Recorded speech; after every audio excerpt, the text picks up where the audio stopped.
So we are in the process of making foundation and we are discussing syllabus.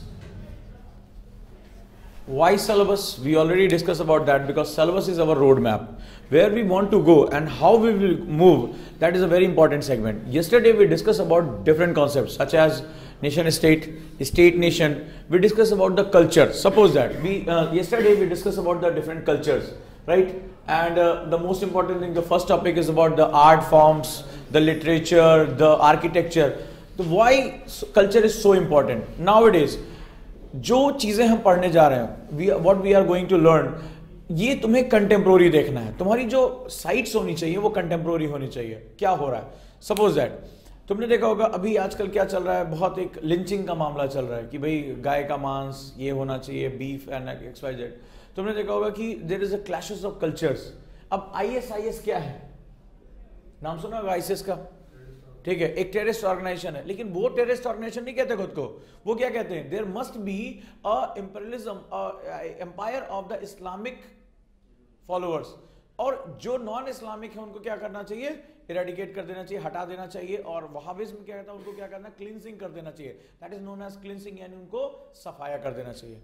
पूरे India में, पूरे world में इस समय कल्चरल क्लैशेस चल रहे हैं, ठीक है. इवन दो प्रोफेसर हटिंगटन कहते हैं, आगे चलकर जब हम पढ़ेंगे, so this word is all about the cultural, the word is known as, the new word order is known as clashes of civilization. That is known as clashes of civilizations.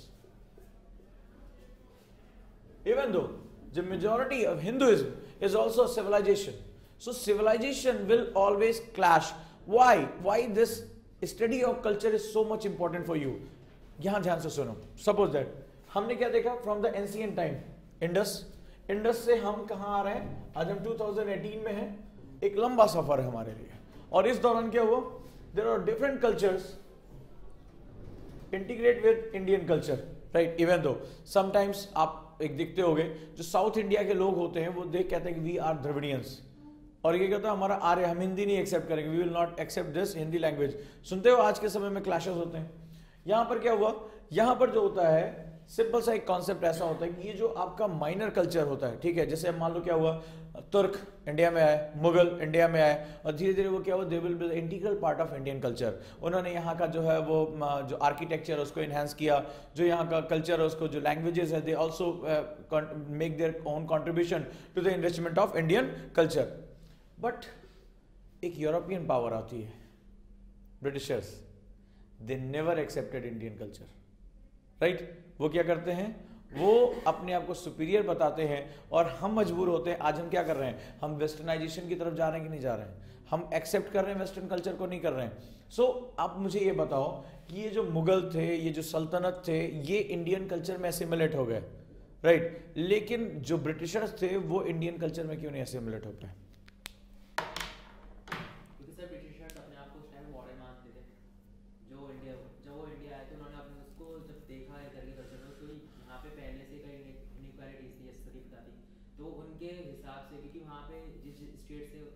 से आए थे, वहाँ पे ऑलरेडी रेनेसां हो चुका था और वो उसी प्रोसेस में चल रहे थे.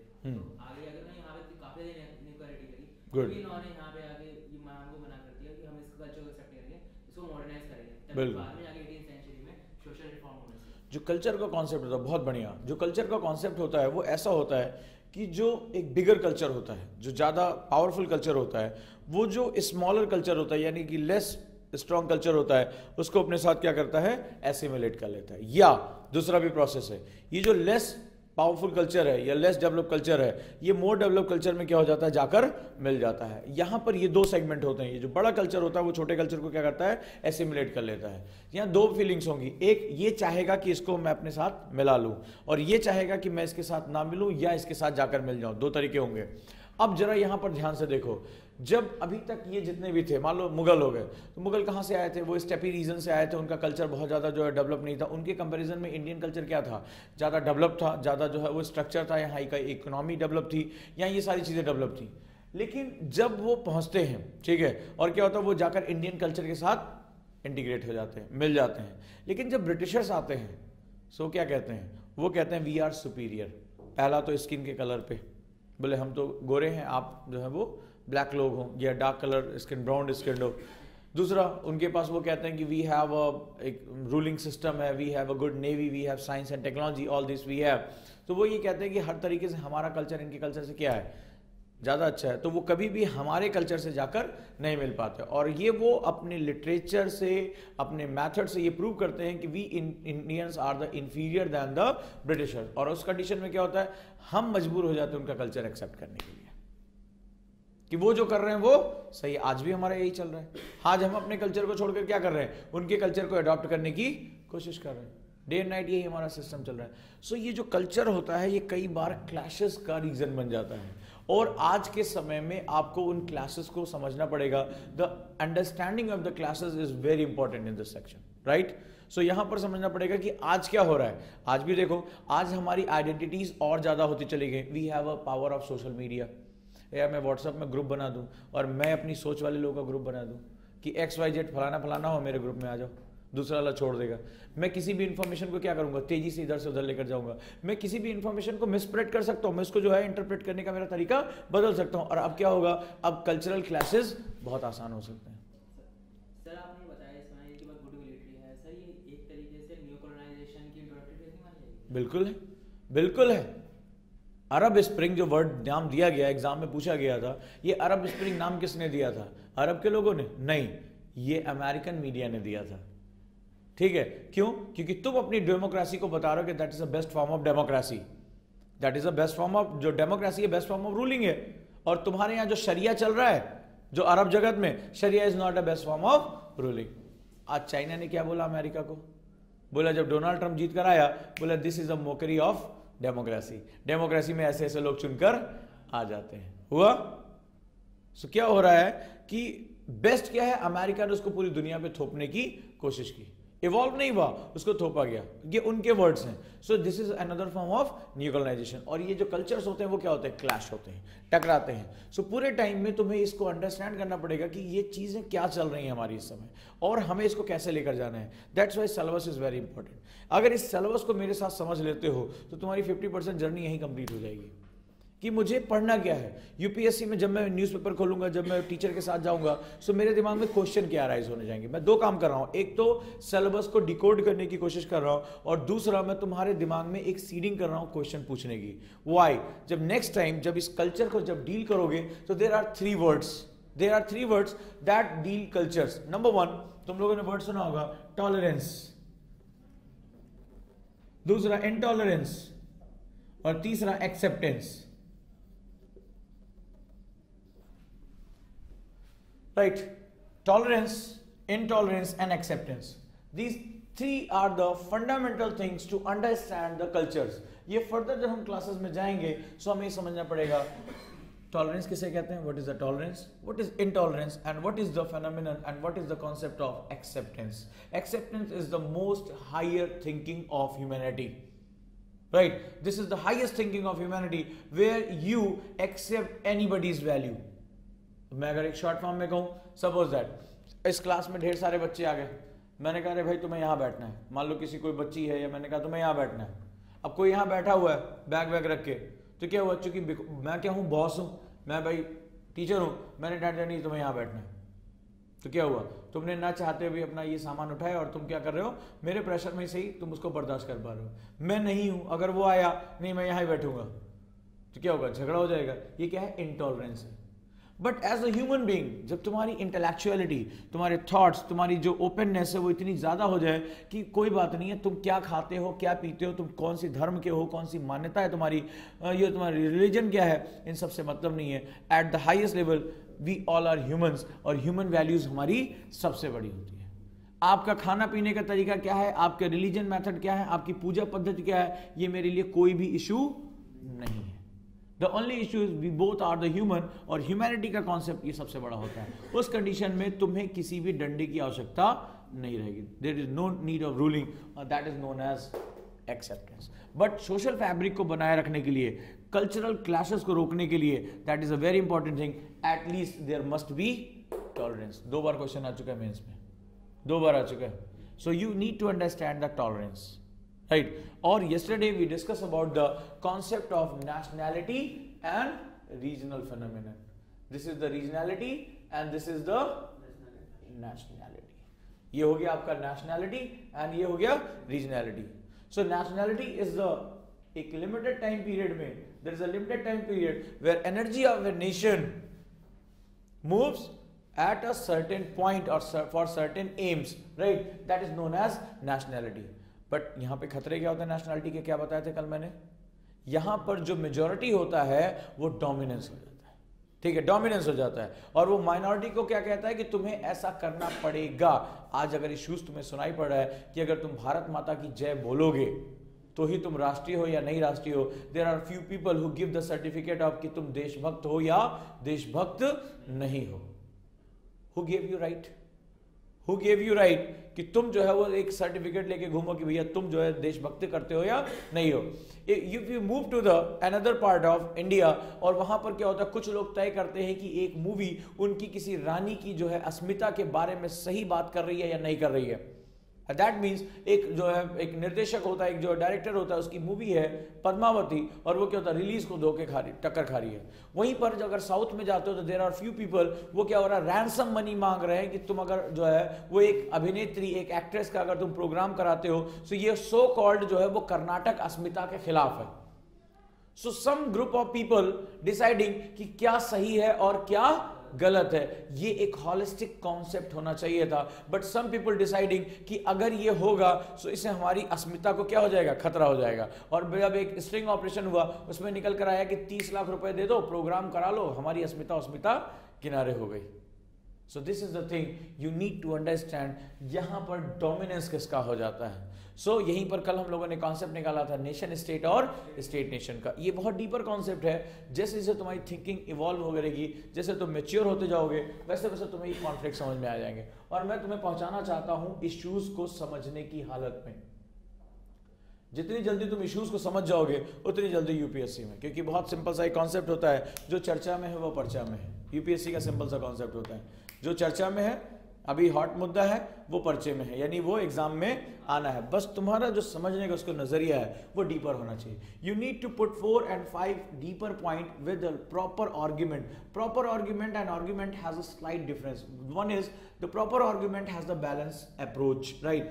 If you have some points of the yes, you must have the some point of no also. In argument there is a very visible danger that you can just move from the one point, either yes or no. So you need to develop from right now, from the today, you need to develop a proper argumentative capacity in your answer writing and in your speaking in your classes. Done. तो तुम्हें क्या करना पड़ेगा, आज से अपना एक balance approach जो है वो डेवलप करके चलना पड़ेगा। So that is known as, ये तब होगा जब किसी भी टॉपिक को, ये इतने टॉपिक्स, अच्छा ये चल रहा है, अच्छा अभी जो गोरखालैंड का मुद्दा, बोडोलैंड का मुद्दा, दीज आर द क्या, ये क्या है, कल्चरल क्लासेस ही तो है। क्योंकि कल्चर में क्या होता है, कल्चर को समझना पड़ेगा। कल्चर में लैंग्वेज आती है, कल्चर में रेसिट जो सेगमेंट आता है, एथनिक सेगमेंट्स आते हैं, मेरा जो है वो मेरी मान्यताएं क्या है, मेरे जो है हम किस चीज को एक्सेप्ट करते हैं, कि सब कुछ किसके अंदर आता है। This is all the integrated part of culture. So suppose that if there are people who speak the Bengali, और मैं पहाड़ी हूँ और मैं गोरखा जो है मैं बांग कर रहा हूँ, मैं जो है पहाड़ी लैंग्वेज बोलता हूँ, I don't want to accept Bengali, और बंगाली क्या कर रहे हैं, वी आर मेजॉरिटी, तो हम तुम पर इंपोज करेंगे, तुम्हें भी क्या सुनना बोलना पड़ेगा, Bengali. So there will be clashes. और देखो क्या हुआ, गोरखालैंड आया issue. So in the further time तुम्हें इनके कोर में जाना पड़ेगा। It's not about Bodoland, Gorkhaland, Khalistan, Karnataka, ये नहीं है। सवाल है कि इनके पीछे का कोर इशू क्या है, how culture behave, why culture clash, कौन कौन से उसके फैक्टर्स हैं। ठीक है, तो वो फैक्टर्स आइडेंटिफाई कर लोगे, तुम्हारा काम बहुत आसान है। डन, चलो।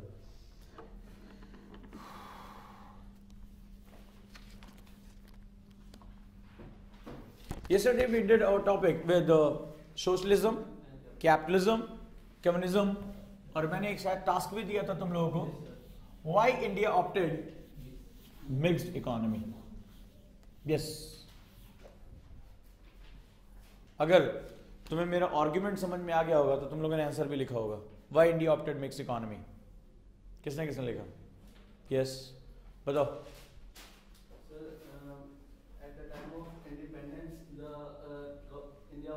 Undeveloped country, and to go for growth and develop India needs some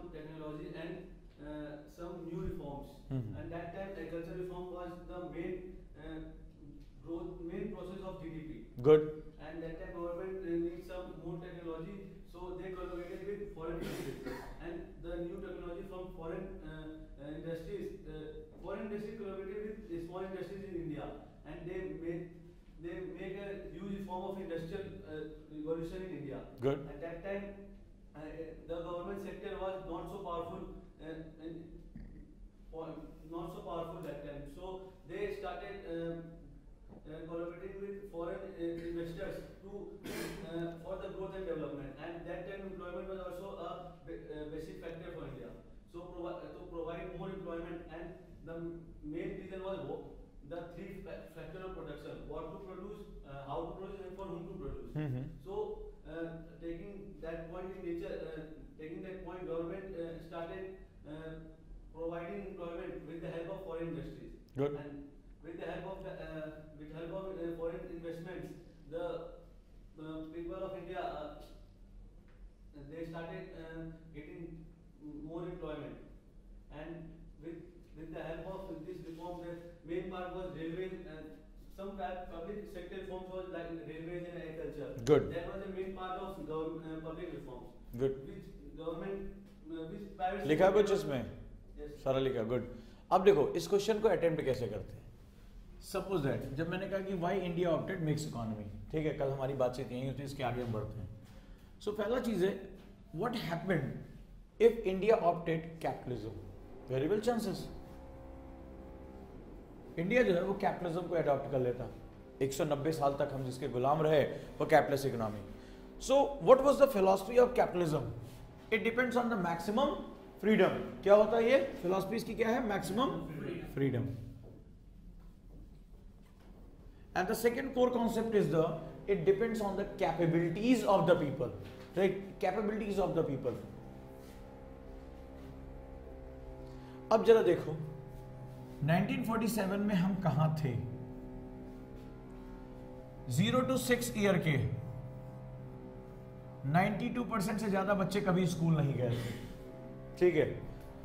देश में जो है वो 81% लोग जो थे वो एग्रीकल्चर में लगे हुए थे. 80% पीपल इन वो जो है that put themselves in agriculture. 1.2 total जो हमारा ज्योग्राफिकल एरिया था, 1.2% ही हमारे पास जो थी वो रोड्स अवेलेबल थी, राइट. सो कुल मिलाकर और हमारा जो लाइफ एक्सपेक्टेंसी थी वो केवल 32 ईयर्स थी. So in all indicators of the development we are at the bottom. हम बॉटम पे थे. So where are the capabilities? Because this capitalism is totally based on the development of the capabilities. यार इतना कम उम्र, इतनी जो है वो कम इलेक्ट्रिसिटी और रोड्स, इतना जो है इतनी बड़ी आबादी जो है वो गरीबी में जी रही थी, वो एग्रीकल्चर में लगी हुई थी, बच्चे कभी स्कूल नहीं गए थे. यानी आने वाले समय में भी जल्दी आपको ह्यूमन डेवलपमेंट रिसोर्स मिलने की कोई गुंजाइश नहीं है. So at that particular time how can you opt capitalism? Because that needs input of capabilities. There must be a good health, there must be good education, there must be good transportation, there must be abundant availability of plenty availability of the power resources. So where are these? Nahi hai. So India does not opt capitalism. Okay, the next chance is India can opt socialism. Done? क्या होता? Socialism means there is a maximum security. यही होता ना? And equality. That means how you provide the maximum security and equality? There must be a controlling body. Suppose that planning commission or government or XYZ. There must be a controlling body. Which you controls the meaning of production. ठीक है, क्या production करना है, किसके लिए करना है, कब करना है, ये XYZ. सो बेसिकली जब इंडिया 1947 में आजाद हुआ तो भी हम उस समय 25 करोड़ लोग थे. We were 25 crore people in India, and for that particular segment you need a lot of warehouses where government procure all the food grains, there must be supply, there must be good transportation, there must be good number of roads that government provide themselves the grain and XYZ जो भी provide करना है. There must be good factories which you produce the all goods and services, all goods and the people who provide the services, right? तो वहाँ पर क्या होना चाहिए था, ढेर सारी चीजें होनी चाहिए थी और सब कुछ गवर्नमेंट प्रोवाइड करा पाती. बट ना तो हमारे पास रोड था, ना हमारे पास ट्रांसपोर्टेशन था, ना हमारे इतने वेयर हाउसेस थे, ना हमारा प्रोडक्शन इतना था कि गवर्नमेंट इतने लोगों को प्रोवाइड कर पाती. बहुत बुरी हालत हो जाती. सो सोशलिज्म वहां पर कामयाब हो सकता था जहां पर आबादी कम हो, जहां गवर्नमेंट सब कुछ करे. ठीक है. सो ये दोनों कंडीशन हमारे लिए फेवर नहीं थी. तो गवर्नमेंट ने किया कि यार जो वल्नरेबल सेक्शन है, जिसको हेल्प की जरूरत है, वो हम रखते हैं और जो लोग खुद से आगे बढ़ना चाहते हैं वो आगे चले जाए. And government of mixed economy, that means private plus public. The best practices of the private sector and public sector, यानी कैपिटलिज्म एंड सोशलिज्म दोनों को मिक्सअप किया और उस समय का जो कंटेम्प्रोरी जो नीड थी इंडिया की, उसको ट्रूली समझते हुए उस मॉडल को क्या किया, एडॉप्ट कर लिया.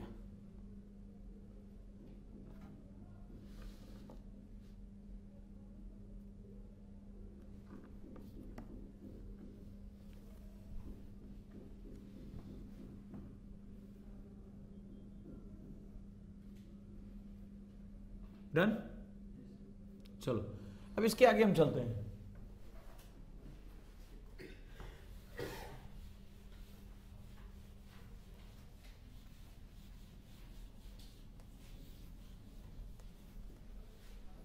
Understand the syllabus, right. Second and the most important thing, there effects. ठीक है, देयर इफेक्ट्स. जो सोशलिज्म है, कैपिटलिज्म है, इसके इफेक्ट. तो इफेक्ट्स में आप क्या देखोगे? Suppose that when you see, अभी हमारे यहां आपने देखा होगा कि घोटालों की संख्या बढ़ती चली गई थी. The number of scams increase, volume of scam increase. क्या रीजन है? आपके यहाँ इतना ज्यादा करप्शन है, हम जितने भी इंडेक्सेस होते हैं उसमें हम बहुत, हमारी हालत खराब रहती है. सो इन वन लाइन, जैसे तुमसे इंटरव्यू में क्वेश्चन बहुत पूछा जाता है, क्या इंडिया पूंजीवाद की तरफ जा रहा है? Is India moving towards capitalism, market based economy? हो रहा है? ऐसा कुछ हो रहा है? क्या भारत पूंजीवाद की तरफ जा रहा है? हर चीज तो गवर्नमेंट निजी कर रही है, प्राइवेटाइजेशन कर रही है कि नहीं कर रही है? So is government, is Indian economy moving to the privatisation? बताओ, is Indian government moving to the privatisation? Yes. How? Sir government reforms तो हो रही है, पर वो बेनिफिट के लिए हो रही है.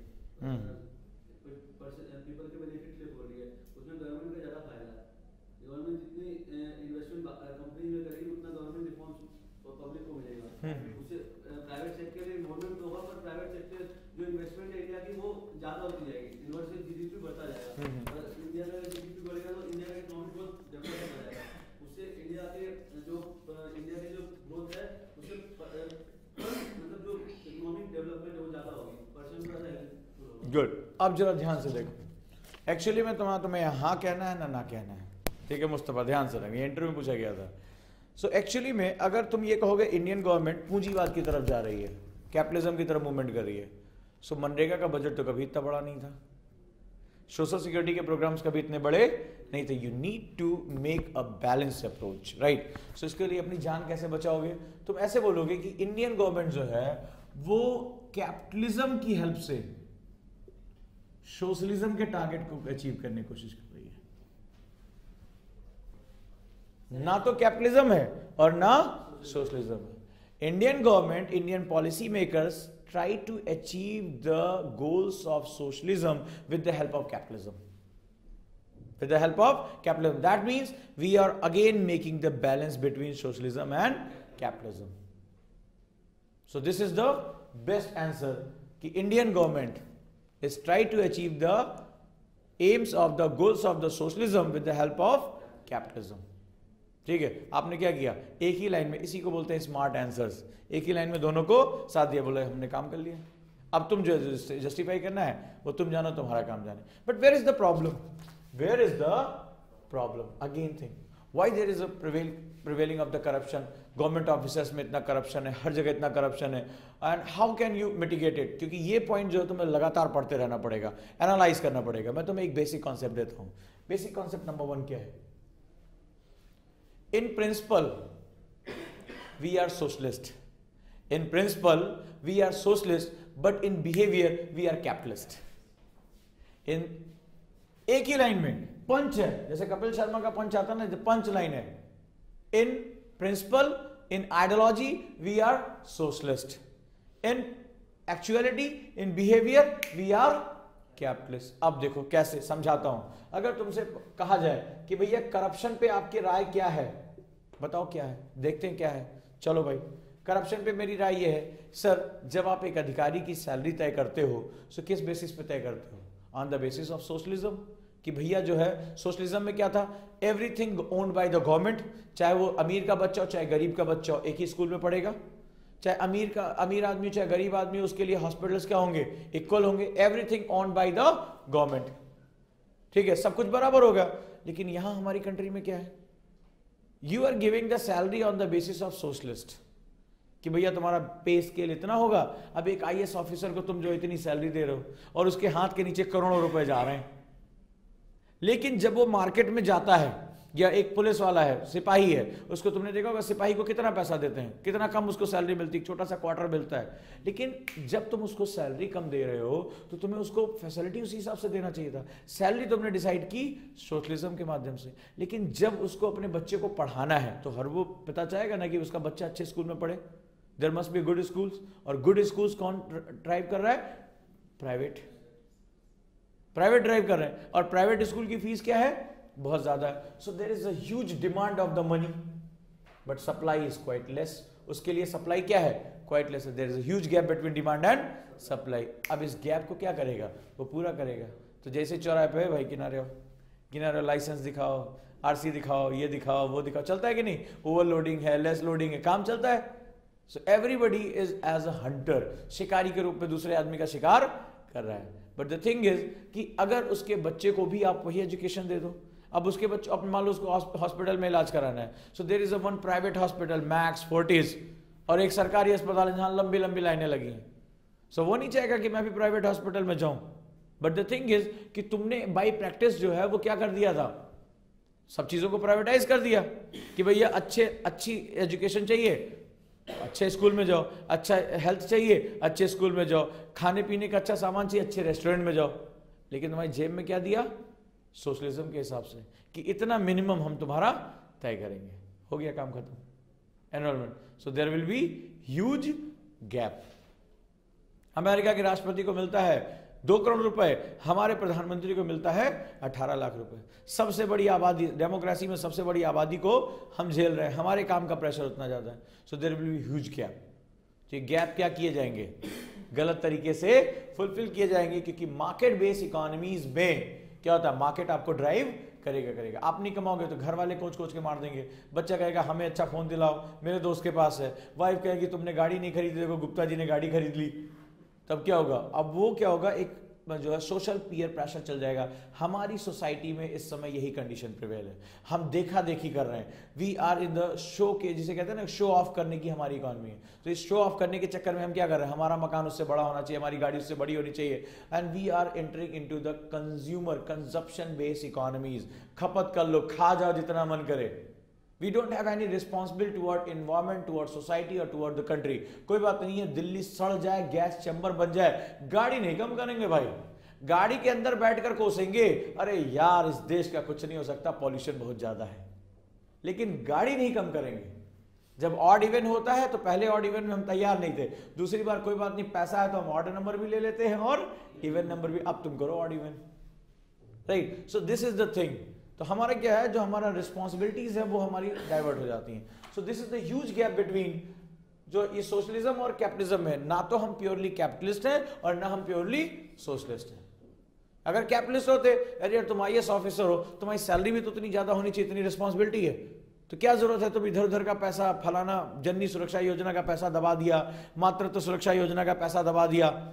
क्या कर रहा है वो? यही कर रहा है, राइट? सो कुल मिलाकर, and how will you mitigate it? कैसे मिटिगेट करोगे? Do you have any answer, any idea? Freshers हो, शुरुआत कर रहे हो, बट मैं चाहता हूं कि स्टार्ट थिंकिंग राइट नाउ। मेरा जो पर्पस, इस एकेडमी का पर्पस यही है। We need you to think, सोचो, शुरुआत करो। क्योंकि मैंने कल भी कह रहा था यूपीएससी से अबाउट सोचो ज्यादा, अप्लाई और ज्यादा करो। पढ़ने वाला एग्जाम नहीं रह गया अब ये। How will you mitigate it?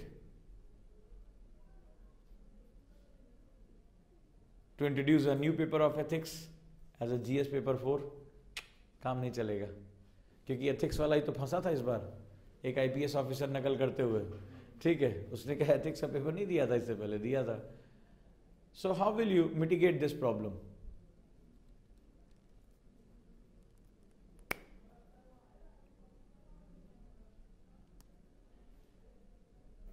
Technology. No, nobody will accept the responsibility already given in the mandates of the government officer. You are a lok sevak and you have to provide the services to the poor people. But how many officers go to the doorstep of the poor and provide them the facilities? नहीं पता ना वो कहाँ मर गया बेचारा, ठीक है। The only thing is technology, because technology doesn't anybody.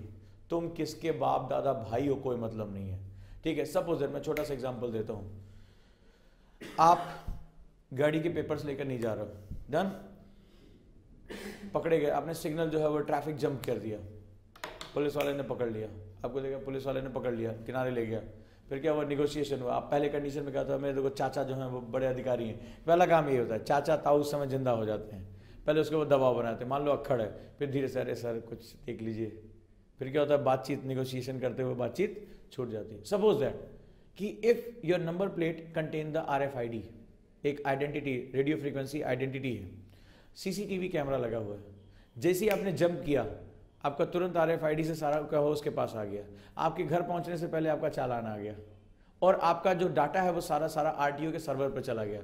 Suppose that अगर आप 3 बार से ज्यादा इसको वायलेट करते हो तो आपका लाइसेंस क्या हो जाएगा, कैंसिल हो जाएगा।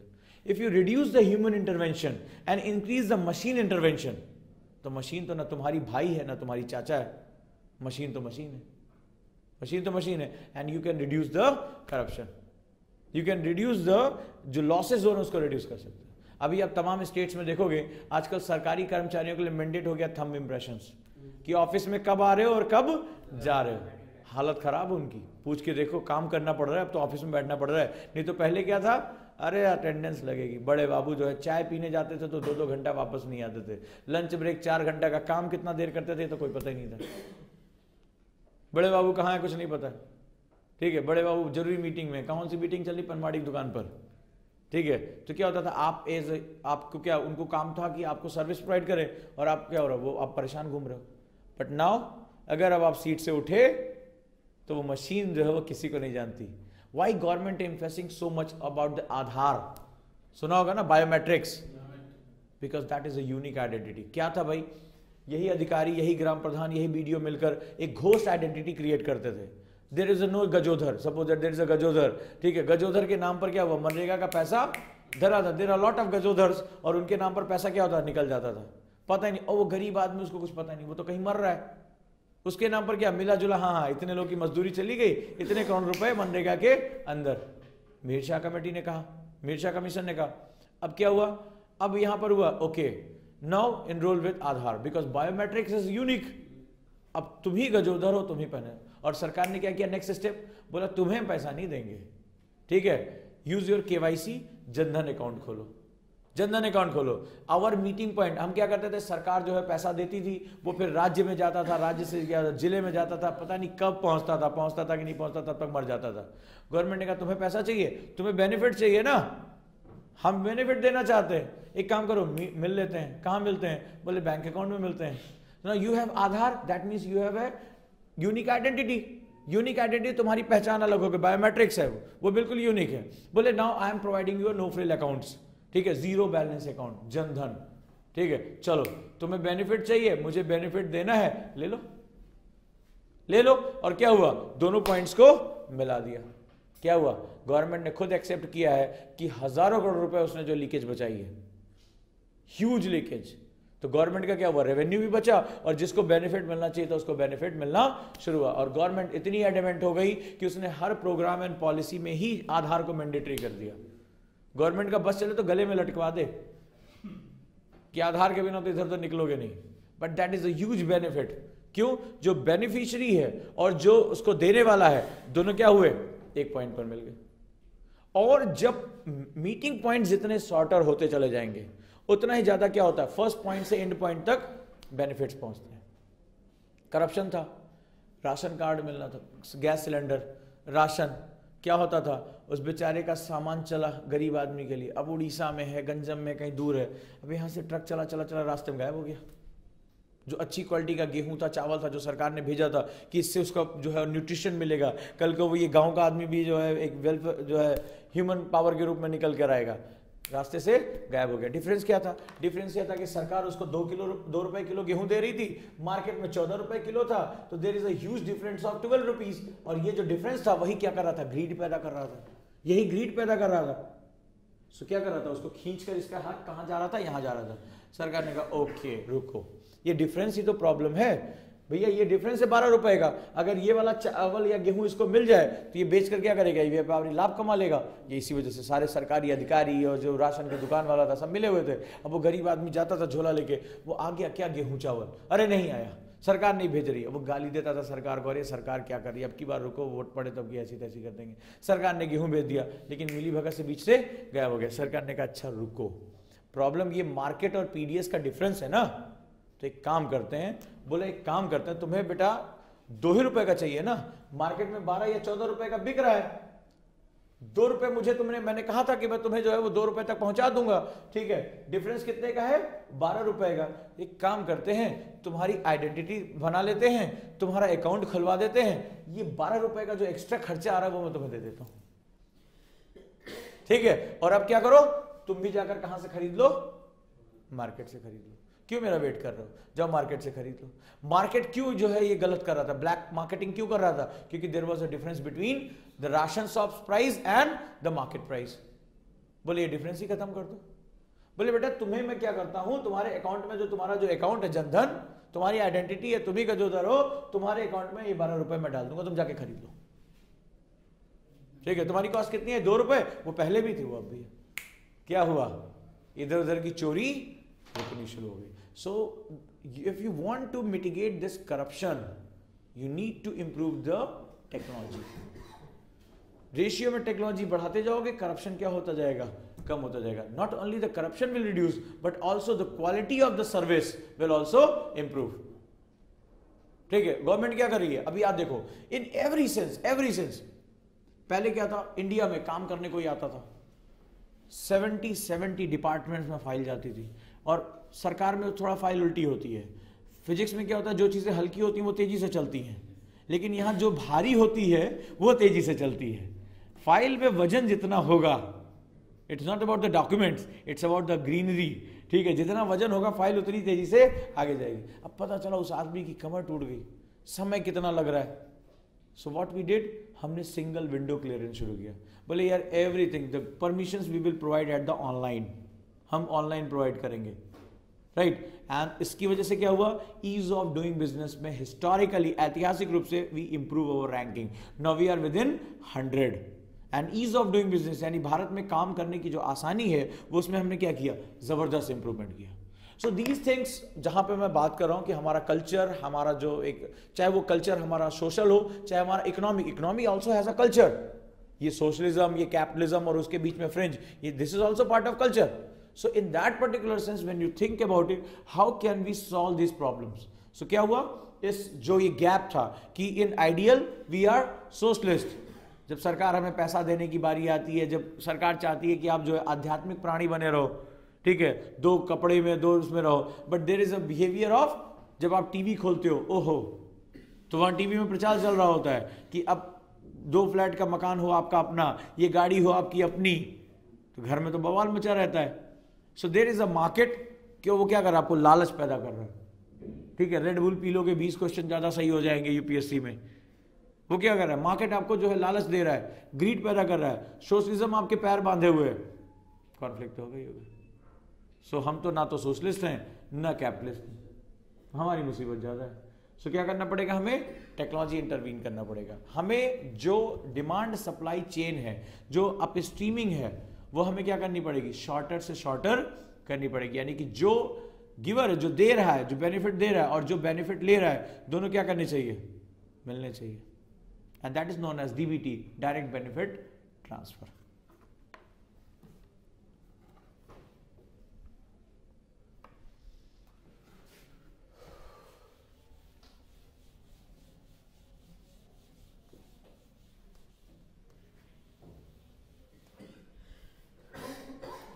नेक्स्ट है आपका salient features of Indian society.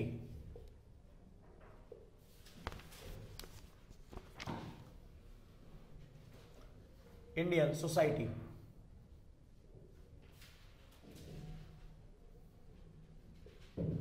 अब उसी का ये कॉन्टिन्यूएशन है।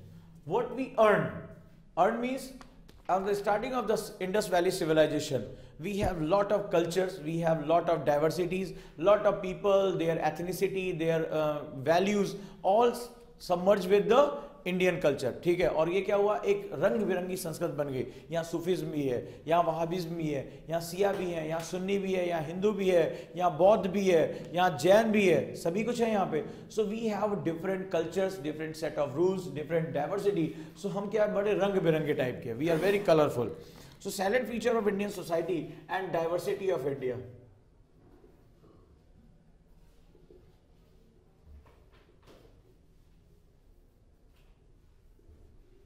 Right, because there is a different thing.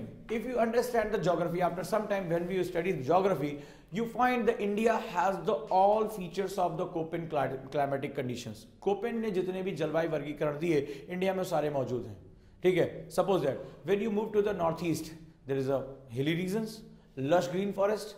If you move to the South India, so वहाँ पे टेम्परेचर क्या है, ह्यूमिड है, हॉट है। When you move to the Kashmir और Himalaya, so there is a वहाँ पे क्या है, वहाँ टेम्परेट जो है वो सिचुएशन पाई जा रही है। When you move to the beyond the Aravallis, so वहाँ पे क्या डेजर्ट है, वहाँ पर जो है वो हॉट डेजर्ट है, वहाँ पर बहुत ड्राई कंडीशंस हैं।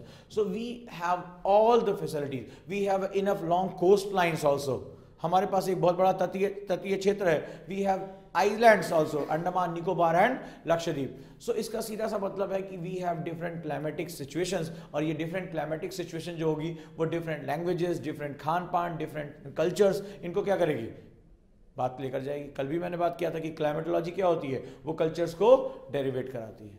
हमारी इकोनॉमी क्या होगी, अगर बंगाल का आदमी मछली और भात खाता है, सो पंजाब का आदमी अपने मुख्य खाने में क्या यूज करेगा, गेहूं यूज करेगा। बिकॉज क्लाइमेटिक कंडीशन क्या होगा, वो ऐसे क्षेत्र में जो तराई रीजन है, Bengal in the Terai region, और वहां पर क्या होगा, वहां चावल ज्यादा पैदा होगा, और जो पंजाब है वहां पर क्या होगा, और मुख्य खाद्य फसल गेहूं की उगाई जाएगी, क्योंकि वहां पर रबी क्रॉप्स के लिए सबसे जो है वो फर्टाइल सिचुएशन पाई जाती है। सो इस पर्टिकुलर कंडीशन में हमारा खान पान, हमारी संस्कृति, हमारी बोली, ये सारी चीजें प्रभावित होती हैं।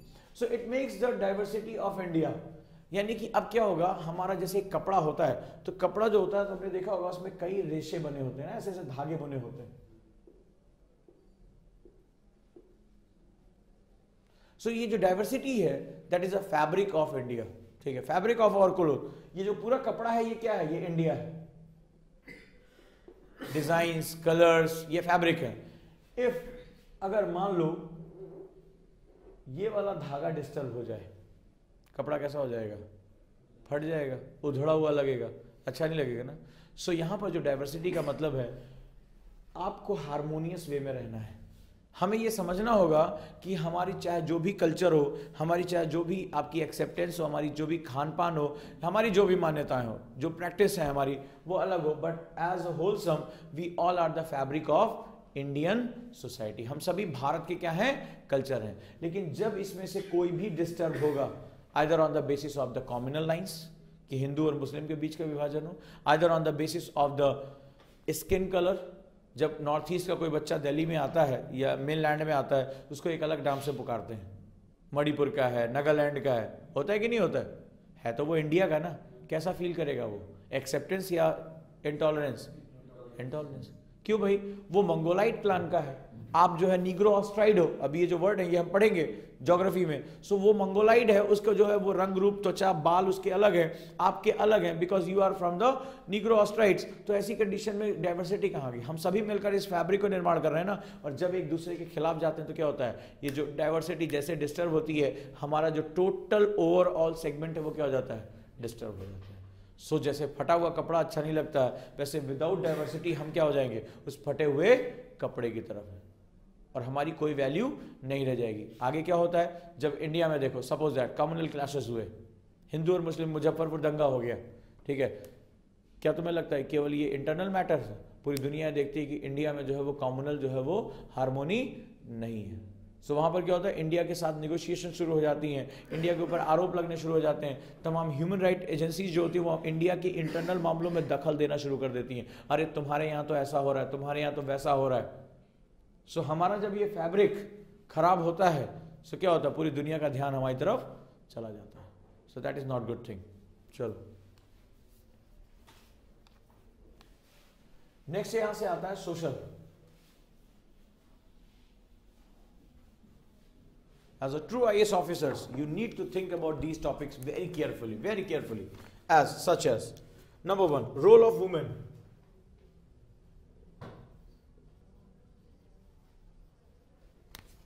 And women's organization.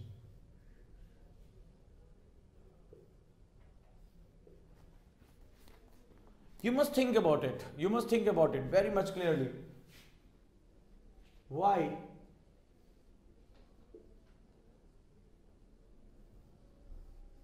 Women's topic.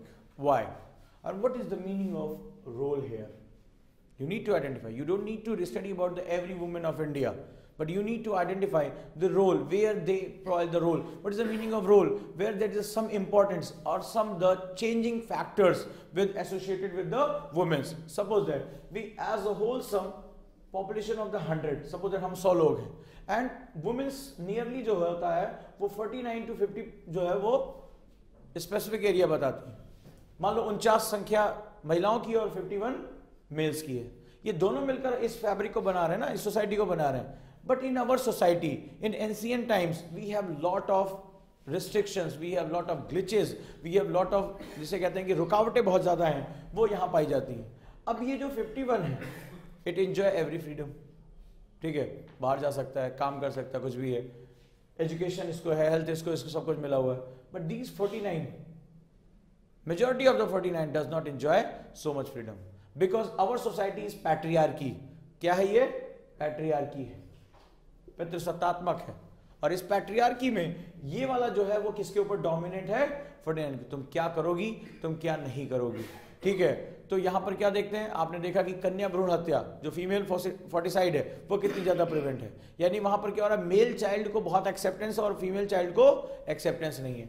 सो ये जो है इसके ऊपर डोमिनेंट है। होना क्या चाहिए था, ये दोनों मिलने क्या चाहिए थे, इक्वल होने चाहिए थे, बट यहां पर नहीं है। एज एन IAS ऑफिसर्स और as officers of the UPSC you need to equalise this situation, you try hard to equalise this situation, right, क्योंकि इसके बिना ये काम नहीं होगा। अब अच्छा देखो इसके नुकसान क्या होता है। एज ए इकोनॉमिस्ट सोचो, द होल सम यहां पे बात करें, इसके काम की GDP में वैल्यू है, काउंट हो रहा है, पॉपुलेशन कितनी है 100, कितने का वर्क अगर मान लो सारे काम कर रहे हैं, सो कितने की वैल्यू काउंट हो रही है 51 की। जो आउटपुट होगा वो किसके अकॉर्डिंग होगा, 51 के अकॉर्डिंग। What about these 49?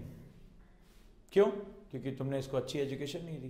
तुमने कहा तुम्हारा काम तो है घर में चूल्हा चौका करना, तो बाहर जाकर क्या करोगी, वो क्या कर रही है, वो खेतों में जाकर काम कर रही है, घर के चौका बर्तन कर रही है, बट उसके काम की कोई भी इकोनॉमिक वैल्यू नहीं है। ये कहा जा रहा है तुम्हारा तो काम ही यही है, तुम्हारा काम ही है बच्चे पालना, तुम्हारा काम है जो है वो बच्चे पैदा करना, तुम्हारा काम है घर में जो है वो ये सब काम करना, ठीक है, पति आए तो उसकी सेवा करना, तुम कहाँ इकोनॉमी में आती हो।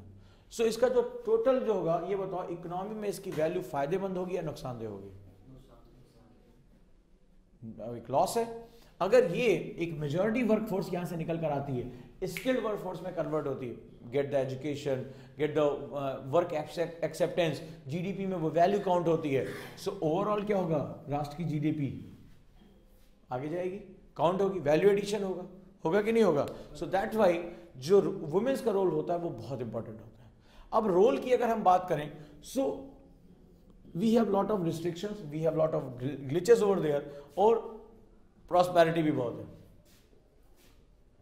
If you move to the ancient time, you need to role of the womens. यहां पर हमें बहुत पहले से पढ़ना पड़ेगा, क्वेश्चन बहुत बड़े वॉइड सेक्शन में आते हैं. इन ऋग्वैदिक काल, ऋग, there are different womens, Lopamudra और गोपा, ये सब जो है वो फीमेल्स, वो विदुषी कहलाती थी, राइट. यानी कि वो क्या होता था, बहुत हाईली जो है वो लिटरेट हुआ करती थी. तो एंशिएंट टाइम में क्या हुआ, फीमेल्स को भी उसमें जो है एक्सेप्टेंस मिली हुई थी. एक मेडाइवल टाइम आता है. मेडाइवल टाइम में क्या होता है, तो वहां पर एक पर्दा प्रथा, ठीक है, व्हीलिंग मेथड्स, घर के अंदर रहना, और क्या होता है फिर ढेर सारी जो होती है उसमें कुरीतियां आती है, सती, विधवा विवाह, विडो रिमैरिज ना होना, चाइल्ड मैरिज, ये सब क्या हो गया, ये सब इसमें आना शुरू हो जाता है. फिर नेक्स्ट आता है जब फ्रीडम स्ट्रगल आता है. सो फ्रीडम स्ट्रगल में वो जो फीमेल्स थी वो भी एजुकेट होकर क्या होती हैं, अपने चार दीवारी से बाहर आती हैं, और वो भी वो थिंक करना शुरू कर देती हैं कि we have also a very integral part, a very important part of in the freedom struggle of India. Madam Bhikaji Cama, Annie Besant, there are enough names, ठीक है. तो जो क्या होते हैं, जो हमारे फ्रीडम स्ट्रगल में बहुत इंपॉर्टेंट भूमिका निभाते हैं, ठीक है. और इसके बाद आता है, ये हो गया ड्यूरिंग इंडिपेंडेंस, और ये हो गया after independence, right, after independence. और यहां पे क्या होता है, इंपॉर्टेंट रोल उनका बढ़ता चला जाता है. और जैसे आप देख रहे हो, there are enough UPSC toppers, there are enough doctors, enough जो है बोर्ड टॉपर्स, ये सभी क्या है, दे आर ऑल वुमेन्स. बट सवाल ये है कि रिस्ट्रिक्शंस कहाँ है, इनका जो रेजिस्टेंस कहाँ है. सो resistance is all about patriarchy, ठीक है. एग्रीकल्चर में, इनके काम में आपने देखा कि फीमेल फोर्टिसाइड में जो हमारा जो जेंडर बैलेंस है वो क्या है, बहुत ज्यादा डिस्टर्ब है. ये सब इसके साथ क्या होता चला जा रहा है, अटैच होता चला जा रहा है. So in that particular case you need to identify where we are, where we want to be, where we were. हम कहां थे, क्या वास्तव में शुरुआत से ही पैट्रियार्की थी, या उनको कोई भी जो है वो क्या था, उनको राइट्स नहीं मिले हुए थे. बीच में कहां पर उनके राइट्स क्या हुए, नलिफाई हुए, और आज जो है वो रेजिस्टेंस हो रहा है. जैसे सम पीपल वो आते हैं अपने आप को कोई फलाना सेना, फलाना ये, और क्या होता है फलाना दल के लोग हैं, तो मेल फीमेल्स को मिलने नहीं देंगे. There are honour killing in our society. अब आप डीएम हो और आपके यहाँ ऑनर किलिंग हो रही है, आपका काम तो उसको प्रोटेक्शन देना. सो इसमें क्या होता है, यहां पर जो होता है बहुत ज्यादा रेजिस्टेंस उसको झेलना पड़ेगा. और रेजिस्टेंस आप क्या देख रहे हो, धीरे धीरे जिस तरह हमारी सोसाइटी और उसके वैल्यूज चेंज हो रहे हैं, जो वुमेन है as we see as a commodity, वस्तु के रूप में हम उसको देखते हैं. आप कोई भी ऐड उठाकर देखो, उसमें महिला क्या दिखाई जाती है, एक वस्तु, एक देखने की चीज के रूप में दिखाई जाती है. और नतीजा क्या रहा, नतीजा ये रहा कि हम उसके खिलाफ जो हमारे क्राइम्स हैं वो क्या होते चले जा रहे हैं, बढ़ते चले जा रहे हैं. निर्भया का जो कांड हुआ, निर्भया के बाद हमने फास्ट ट्रैक कोर्ट बना दिए, हमने हीनियस क्राइम को डिफाइन किया, और हमने क्या हुआ, फांसी तक की सजा डिफाइन कर दी. लेकिन उसके बाद भी क्या महिलाओं के खिलाफ अपराध कम हो गए, नहीं, right. Second thing, womens organisation means ये इस डिस्क्रिमिनेशन को कम करने में कैसे मददगार हो सकते हैं. जैसे कि नेशनल वुमेन कमीशन, ये तमाम अंदर सोसाइटीज होती हैं. अब एक होता है जो उनको पॉलिटिकल राइट दे सके, एक होता है जो उनको लीगल राइट दे सके, एक होता है जो उनको इकोनॉमिक राइट दे सके. अभी आपने देखा जैसे साबानो केस, फिर अभी आप लोगों ने ट्रिपल तलाक का मुद्दा सुना, तो उसमें आपने क्या देखा कि, और उससे भी महत्वपूर्ण एक शनि सिंगड़ापुर का मंदिर का, तृप्ति देसाई, कि भैया एक मंदिर था, उसमें कुछ लोगों ने डिसाइड कर लिया कि हम जो है वो इसमें महिलाएं नहीं आ सकती. तो भगवान क्या चाहते हैं ये इंसान आजकल तय करता है. हाजी अली दरगाह, वहां पर जो है वो श्राइन पे क्या होता है, महिलाएं नहीं जा सकती. दरगाह में जो है वो साहब ने उठकर बताया होगा, देखो फीमेल्स यहाँ पर नहीं आनी चाहिए. लेकिन हमने क्या किया, वही कल हम लोगों ने डिस्कस किया था, रेनासा. तो रेनासा का मतलब क्या होता है, फिर से जागना, पुनर्जागरण कहलाता है वो, राइट. तो हम क्या है, सोए हुए हैं. अब इसके लिए क्या हुआ, चाहे वो मुस्लिम महिलाएं हो चाहे हिंदू महिलाएं हो, एक ने मंदिर में जाने से मना कर दिया, एक ने दरगाह में जाने से मना कर दिया, राइट. सो सवाल है कि उस कंडीशन में क्या हो, चाहे तृप्ति देसाई का मूवमेंट हो या ट्रिपल तलाक के मुद्दे पर जो है वो, वहां पर अगर हम बात करेंगे, सो इन दैट पर्टिकुलर इशू, चाहे साबानो का केस रहा हो, ठीक है. तो ये लोग क्या कर रहे हैं, ये लोग बढ़ चढ़कर जो है अपने राइट्स के लिए लड़ाई कर रहे हैं. और उससे भी बहुत इंपॉर्टेंट है women organisation in economic condition. क्योंकि एक बात ध्यान रखना, जब तक इकोनॉमिक कंडीशंस पावरफुल नहीं होंगी, यानी कि जब तक इकोनॉमिक इंक्लूजन नहीं होगा, फाइनेंशियल इंक्लूजन नहीं होगा, सोशल इंक्लूजन पाना बहुत मुश्किल है. अगर आपकी जेब में पैसा होगा, आप रिसोर्सेज परचेज कर लोगे. आपकी जेब में पैसा होगा, आप अपने फॉलोअर्स परचेज कर लोगे. So financial inclusion is the first step for the social inclusion. Social inclusion is the utmost concept. हम चाहते हैं ना सोशल इंक्लूजन, इंक्लूजन का मतलब हुआ सबको लेकर चलना, ठीक है, but social inclusion is a utmost concept कि ये हमारा क्या है, ये हमारा टारगेट है. But how will you achieve the social inclusion? With the help of financial inclusion.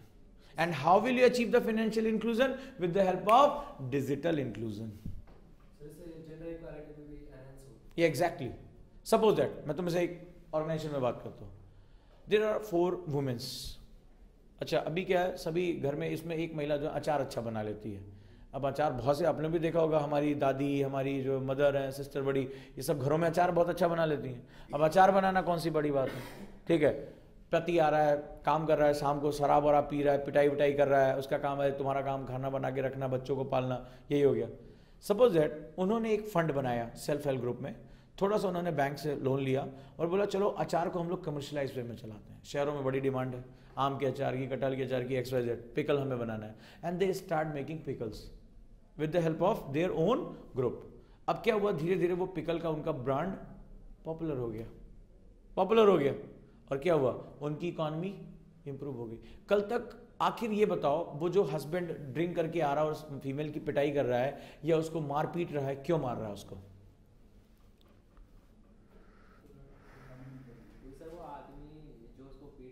या अगर हम यहां बात करें कि एक व्यक्ति आता है और पत्नी को बोल देता है तलाक तलाक तलाक, ठीक है, and things are in disintegrated. अब वो तो पता नहीं क्या वहां पे सही है क्या गलत है. सो वहां पर क्या होता है, डिसइंटीग्रेशन हो गया. वो फीमेल जो है वो क्यों उस पुरुष के आगे गड़गड़ा रही है? And why this right of talaq is only given to the men, not to the women? Exactly. And what is the meaning of self-dependent here?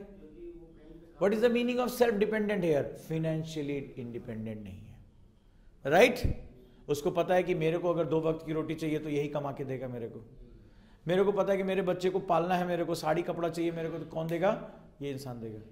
If that particular woman earn themselves,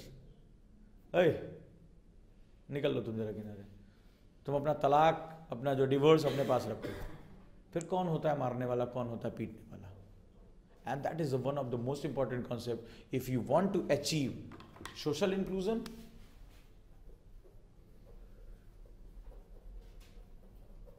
because is it include और exclude? ये include है कि exclude है? Exclude है. Include तो ये है ना, इस पूरी सोसाइटी में होलसम में क्या होता था, ये एक्सक्लूड है. अब क्या होना चाहिए था? If you want to need a social inclusion, inclusion का मतलब सबको लेकर चलना है. And that is, याद रखना दोस्तों, UPSC में जब तक हो, that is one of the most important concept, your most important utmost aim at the UPSC aspirant. आगे चलकर जब ऑफिसर बनोगे तो यही तुम्हारा मेन वर्क रहेगा. You are agent of the social inclusion, but social inclusion can't be achieved without financial inclusion. अब वही फीमेल पिकल बनाने लगी और उसकी अर्निंग होने लगी, 20,000 30,000 उसने कमा लिया. अब पति जब शराब पीकर आएगा और उसको मारेगा तो मार खाएगी? बोले तुम्हारी ऐसी की तैसी में जा रही हूं, बिकॉज मैं अपने दम पर खड़ी हूं. And how will you achieve the financial inclusion? With the help of digital inclusion. This is the new thing. अभी तुमने गजोधर को ढूंढा ना, अभी उस राशन वाले को ढूंढा ना कि हाँ तुम ही हो. कैसे ढूंढा? With the help of digital technology. This biometrics, this Jan Dhan और आधा ये जो जोड़ा है इसको तुमने, जैसे उसके मोबाइल से उसको कनेक्ट करके उसको क्या किया? डिजिटली कनेक्ट कर दिया. बोले नहीं भेजेंगे किसी और बिचौलिए के माध्यम से, नहीं भेजेंगे प्रधान के माध्यम से. यार तुम्हें बेनिफिट चाहिए ना, हम बेनिफिट दे रहे हैं, चलो हम लोग एक बैंक अकाउंट में मिल लेते हैं, तुम्हारी आइडेंटिटी क्रिएट कर देते हैं, तुम्हें पैसा डाल देते हैं.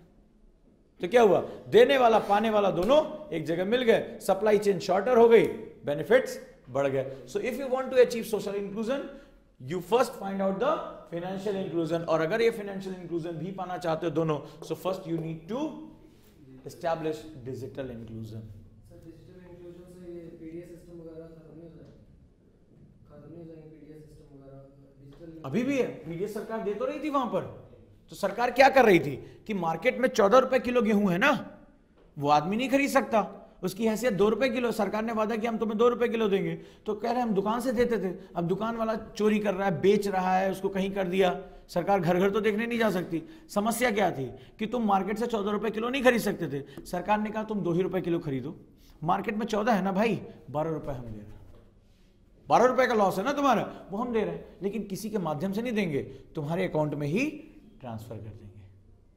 होगा? अब पहले क्या था, गैस सिलेंडर होता था, गैस सिलेंडर चोरी हो गया, ब्लैक में बेच दिया, जो अमीर आदमी था वो 4-4 सिलेंडर ले लिया, गरीब आदमी मारा घूम रहा था। अभी क्या कर दिया, सब कुछ डिजिटलाइज कर दिया कि नहीं कर दिया? खुद सरकार ने एक्सेप्ट किया कि 3400 करोड़ रुपए, 3400 करोड़ रुपए सरकार ने सेव किए हैं, क्योंकि अब जिसका है उसको मिलेगा, जिसका है उसको मिलेगा। सरकार सब्सिडी तब भी देती थी, अब भी दे रही है, लेकिन सरकार क्या कह रही है, यार दाम पे खरीदो, जो एक्स्ट्रा है वो तुम्हारे खाते में हम डाल देंगे। आती सब्सिडी, तुम लोग के घर में भी आती होगी कि बोले खरीद लो, तुम्हें 800 रुपए सब्सिडी देनी थी ना भाई, 800 रुपए हम तुम्हें तब भी सब्सिडी दे रहे हैं, तुम्हारे अकाउंट में आ जाएगी। अब देंगे किसी को नहीं, अब मिलेगी तुम्हें। नतीजा क्या रहा, कितनी लीकेज हमने जोड़ ली। So with the help of digital technology, बहुत इंपॉर्टेंट सेगमेंट होता है, बहुत इंपॉर्टेंट कॉन्सेप्ट होता है। और ये जब तीनों कॉन्सेप्ट को मिलाओगे, देयर आर, अभी इसके बारे में ज़्यादा बातचीत आप लोगों को नहीं पढ़ने को मिलेगा, मैं तुम्हें विस्तार से पढ़ाऊंगा डिजिटल टेक्नोलॉजी के फायदे क्या क्या होते हैं। सपोज दैट तुम्हारे देश में एजुकेशन की हालत बहुत खराब है, done. Education is a very important concept, very important, जिसे हम लोग कहते हैं एक शर्त है, कंडीशन है फॉर द इंक्लूजन। अगर तुम पढ़ लिख जाओगे, मे बी तुम गरीब घर के क्यों ना हो, लेकिन कल पढ़ लिख कर IAS ऑफिसर बन सकते हो, डॉक्टर बन सकते हो, इंजीनियर बन सकते हो कि नहीं बन सकते हो, and that means you will be included eight that particular time. So inclusion तुम्हारा हो जाएगा। बट एक बात बताओ, you live in a far village from the Delhi, बहुत दूर रहते हो, बड़ी मुश्किल से एक प्राइमरी स्कूल है 20-25 किलोमीटर दूरी पर, वहाँ भी कभी मास्टर आता है, मास्टर नहीं आता। अब गवर्नमेंट क्या कर सकती है, स्कूल बनवा सकती है, बट लोगों को मास्टर आ रहा है कि नहीं आ रहा है ये कैसे पता करेगी। उसके ऊपर मान लो तुम कहोगे नहीं, उसके ऊपर एक अधिकारी होना चाहिए। अब मान लो अधिकारी है, उसने कहा सभी मास्टरों से तुम लोग जो है अपनी सैलरी का थोड़ा थोड़ा हिस्सा देते रहो, कोई टेंशन वाली बात नहीं है। सुना होगा, पढ़ा होगा तुम लोगों ने, ठीक है। उस अधिकारी ने बनाया, उसके ऊपर एक अधिकारी तुमने बिठा दिया, क्या करते जा रहे हो तुम, सोसाइटी जो सरकार का साइज है, जो गवर्नमेंट साइज है, उसको क्या कर रहे हो, इंक्रीज कर रहे हो। और जितना गवर्नमेंट का साइज इंक्रीज करते जाओगे, करप्शन की मात्रा उतनी ही बढ़ती जाएगी। अब क्या हो सकता है, इंक्लूजन तो जरूरी है, इंक्लूजन तो बहुत जरूरी है। ठीक है भाई, तुम्हारे मास्टर साहब नहीं पढ़ाने आ रहे हैं, या मास्टर साहब उतना लायक नहीं, दिल्ली के टीचर्स बहुत अच्छे हैं और वो दूर गांव का टीचर उतना अच्छा नहीं है। As a citizen of India you have enough right, तुम्हारे पास है राइट्स कि तुम्हें इक्वल और अच्छी क्या होनी चाहिए, एजुकेशन मिलनी चाहिए। ठीक है भाई, मैं फिजिकल इंफ्रास्ट्रक्चर नहीं पहुंचा सकता, ठीक है, बट हमें इंक्लूजन तो करना है। मैं क्या कर सकता हूं, मैं ट्रांसपॉन्डर्स के माध्यम से टेली एजुकेशन तो दे सकता हूं। ये लोग पढ़ो, बैठ जाओ पढ़ो। यहाँ दिल्ली में एक बढ़िया स्कूल में जो है IIT या कहीं पर भी एजुकेशन चल रहा है, सेम वही का वही एजुकेशन मैं तुम्हें क्या करूंगा, ट्रांसपॉन्डर्स के माध्यम से पहुंचा दूंगा, without expanding any physical infrastructure. कहाँ लाख स्कूल बनेंगे, कहाँ 10 लाख टीचरों की भर्ती होगी, और कहाँ कितने टीचर जो है सही तरीके से भर्ती होंगे, बात की बात है। बट हमने क्या किया, हमने एक डिजिटल इंक्लूजन किया। This is the phenomenon of digital inclusion. और इस दूर दराज का कोई भी गांव का बच्चा दूर बैठा हुआ है, उसको भी वही एजुकेशन मिल रहा है जो दिल्ली के बच्चे को मिल रहा है। इज इट इंक्लूजन और not? At that particular time, this is a inclusion. So with the help of digital inclusion, you can achieve the financial inclusion, and with the help of financial inclusion, you can achieve the social inclusion. ये अपने आप को महसूस करेगा, यार मेरे को भी वही एजुकेशन मिल रही है। और अगर ये इंक्लूड नहीं हो पाया, so there is enough chances वो अपने आप को एक्सक्लूड महसूस करेगा, एक्सक्लूड महसूस करेगा, और वो फिर क्या होगा, हिंसा की तरफ जाएगा, वायलेंस की तरफ जाएगा, नक्सलाइट्स। ठीक है, नॉर्थ ईस्ट में जो वायलेंस हो रहा है, कश्मीर में जो वायलेंस हो रहा है, जो वहाँ का यूथ पत्थर उठा रहा है, वो क्यों उठा रहा है, क्यों उठा रहा है? क्योंकि वो अपने आप को क्या मान रहा है, एक्सक्लूड मान रहा है, चाहे वो कल्चर बेस पे हो, चाहे रिलीजन बेस पे हो, और सबसे इंपॉर्टेंट वो होता है अपॉर्चुनिटी बेस पे। डन? सो आपको जो है वो इतना डीपर जाकर सोचना पड़ेगा, इतना जो है इसको क्या करना पड़ेगा, एनालाइज करना पड़ेगा। बट मुझे जैसा लग रहा है कि अगर हम इस वे में एनालाइज करते हैं, so things are so easy in that particular. ठीक है, आज हमारे 2 दिनों में बहुत अच्छे अच्छे जो है वो कॉन्सेप्ट बनकर सामने आए। Next one is population and associated issues.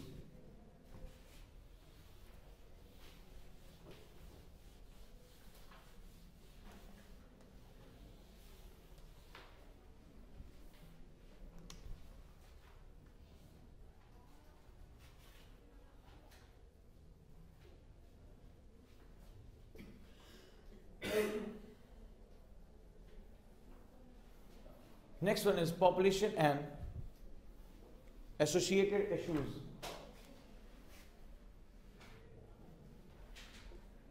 उससे जुड़े हुए मुद्दे, right? Associated issues. So what is the meaning of population and how it is different from the demography?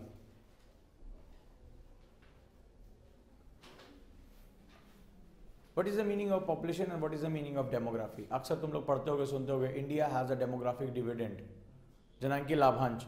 What is the difference between population and demography? We are overpopulated country, but we also have a demographic dividend country, and that's why the whole world is looking towards us, that we have a huge market. We have a huge market for the cheap labor also. So what is the difference between population and demography, and what do you understand means demography? Why demography is known as opportunity?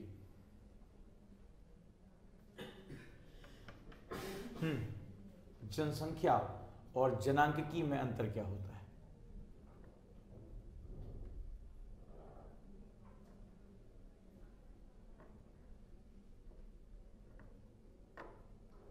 जनांकी के छोटे क्षेत्र को लेके वो आगे आती है और जनसंख्या पूरे बृहद क्षेत्र को। तुम तो इकोनॉमिक्स पढ़ चुके हो?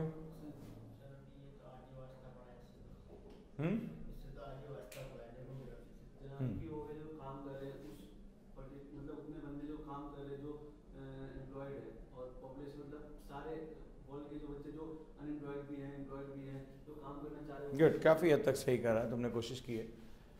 Population is a number. 100 crore लोग हैं, 50 करोड़ लोग हैं, 25 करोड़ लोग हैं. It is a number, it is not any specified thing. इस नंबर में कितने बुढ़े हैं, कितने जो हैं युवा हैं, कितने फीमेल्स हैं, कितने बच्चे हैं, it doesn't show. It shows only number. It is a number. But demographic is a characteristic.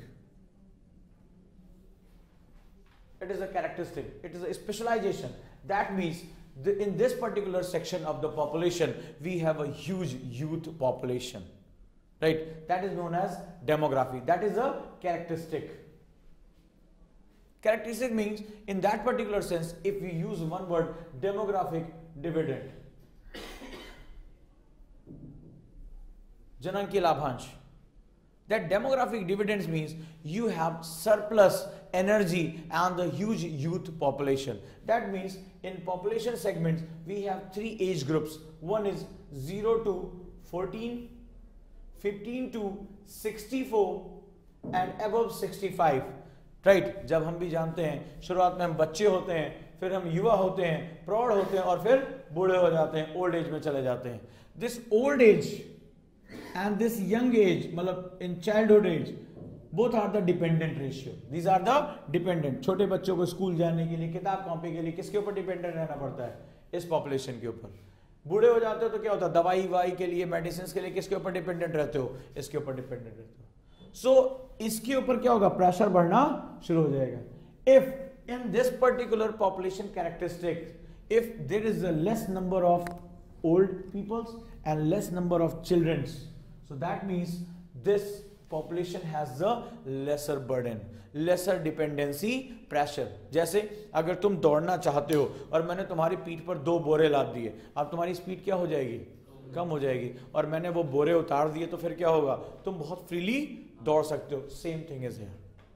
So in that particular segments, when there is a youth population, huge youth population, which has the lesser dependency ratio, मैं इसको और elaborate करूंगा, which has the lesser dependency ratio, that means this is the dividend. क्या होगा? अब तुम्हारी जो labor force है वो क्या हो जाएगी? वो फ्री है, वो दौड़ रही है, वो जा सकती है. जैसे suppose that अगर ये 20,000 रुपए कमाता है और इसके 2 बच्चे हैं, तो उनका खर्चा इसमें चला जाएगा स्कूल के लिए. होगा कि नहीं होगा? माँ बाप हैं, बुढ़े हो गए काफ़ी ज़्यादा, तो इनकी दवाई दर्पण के लिए ख़त्म हो जाएगा. इसके पास अपने लिए क्या बचेगा? और ये मार्केट में कौन सा पैसा लेकर जाएगा?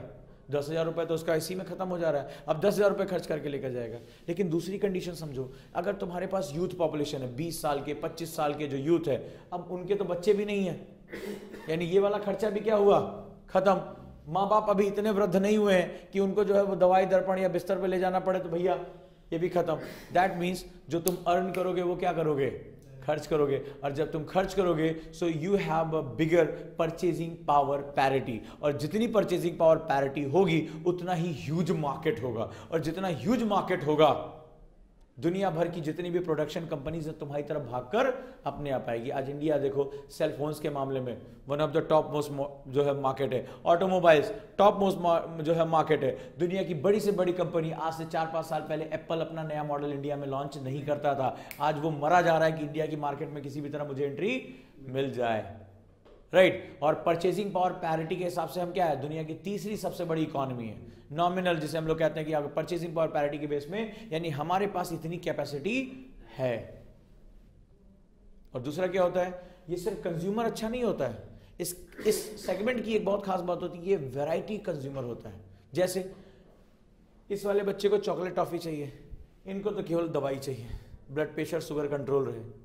लेकिन ये जो यूथ होता है ये क्या होता है, इसको हर 6 महीने में नया मोबाइल का मॉडल चाहिए, गाड़ी का मॉडल चाहिए, कार का मॉडल चाहिए, कपड़े नए नए चाहिए, सन ग्लासेस चाहिए। ये क्या होता है, दैट इज बहुत ही जो होता है एक विविड एक कंज्यूमर होता है। और जितना विविड कंज्यूमर होगा दुनिया भर की प्रोडक्शन के लिए क्या होगा, वह अट्रैक्टिव होगा। इसको अपना 6 महीने में इसको लैपटॉप पुराना लगता है, इसको नया मॉडल चाहिए, कुछ नया टच स्क्रीन वाला चाहिए, कुछ नए गैजेट चाहिए। क्या करेगा, ये ऑनलाइन शॉपिंग करेगा, ये करेगा। तो इसका मतलब ये क्या है, सबसे बेस्ट कंज्यूमर है, सबसे बेस्ट कंज्यूमर है। लेकिन ये सिर्फ कंज्यूमर ही नहीं है, ये सबसे बेस्ट प्रोड्यूसर भी है, सबसे बेस्ट प्रोड्यूसर है। क्यों, इसको 6 घंटे की बजाय 8 घंटे भी काम करना पड़े, इसको कोई टेंशन नहीं है। इसको तो हो सकता है ब्लड प्रेशर की गोली भी लेनी पड़े, नहीं काम करेगा, ठीक है। दूसरा, इसके ऊपर डिपेंडेंसी नहीं है, इसीलिए बोलेगा कि अरे 20,000 भी हमारे लिए बहुत है, मुझे परिवार नहीं पालना है। लेकिन एक आदमी को अपने 2 बच्चे और माता पिता पालने हो तो फिर क्या करेगा, बोलेगा नहीं सर 40,000 से कम में हमारा काम नहीं चलेगा। तो क्या होगा, उसकी कॉस्ट क्या हो जाएगी, बढ़ जाएगी। ये काम ज्यादा कर सकता है कम कीमत में, और ये जो कम कीमत में ज्यादा काम कर सकता है that is known as labour force, best labour force. ये क्या है, इंडिया के पास है। और बेस्ट लेबर फोर्स जो होता है सबसे इंपॉर्टेंट इंग्रेडिएंट होता है। दुनिया भर की कंपनियां भागकर कहां आएंगी, इंडिया में। So that is known as demographic dividend. But the thing is, what is the meaning of issues here? Is it dividend or is it curse? Is it dividend or is it curse? क्या ये जनांकी लाभांश है या ये जनांकी अभिशाप है? How can you say? Because दुनिया भर की कंपनियां तुम्हारी तरफ आ रही हैं. It will be a curse or a dividend. It depends on how can you utilize your demography. क्योंकि अगर ये अपॉर्चुनिटी है तो ये बताओ, आज पटीदार आंदोलन कौन कर रहा है? 22 साल का एक लड़का हार्दिक पटेल। जाट आंदोलन में इतनी संपत्ति किसने फूंक दी? पाकिस्तान के साथ हमारी लड़ाई हुई थी, इतना नुकसान नहीं हो जितना 3 दिन में हमारे लोगों ने क्या किया था, संपत्ति को नुकसान पहुंचा दिया। आज ये हीनियस क्राइम, रेप, मर्डर में कौन इन्वॉल्व है? आज दुनिया भर की जितनी भी तुम्हारी टेररिस्ट ऑर्गेनाइजेशन में, उसमें क्या बूढ़े चाचा काम कर रहे हैं? सब में क्या है, यूथ है total. So there is a, जिसे कहते हैं ना कि ये बहुत खतरनाक चीज है। ये डिविडेंड कब बनेगी और ये कर्ज कब बन जाएगी, इसके साथ कौन से इशू, अगर इसको तुमने टाइम पे एम्प्लॉयमेंट नहीं दिया, टाइम पे अपॉर्चुनिटी नहीं दी, टाइम पर इसको आगे बढ़ने का तरीका नहीं दिया, स्किल्स नहीं दिया, तो ये क्या हो जाएगा, ये टाइम बॉम्ब है। ये टाइम बॉम्ब है and that is one of the most important segment of your UPSC paper. इसमें बहुत डिटेल से बात करूंगा, how can you convert demography into dividend. How can you convert, what are the aspects of the conversion demographic into dividend? इसको opportunity में कैसे convert करोगे, and वही तुम्हें समझ में आ जाएगा गवर्नमेंट ऑफ इंडिया इस समय क्या कर रही है और हमें क्या करना चाहिए। what we are doing, what we should can do, हम क्या उसमें कर सकते हैं। ठीक है, तो यहां पर अगर हम बात करेंगे तो इस तरह हमारा सेगमेंट रन करेगा। तो यहां पर आपके पास एक इशू और आएगा, और अब मैं चाहता हूं कि आप न्यूज़पेपर में इसको पढ़ना शुरू करें।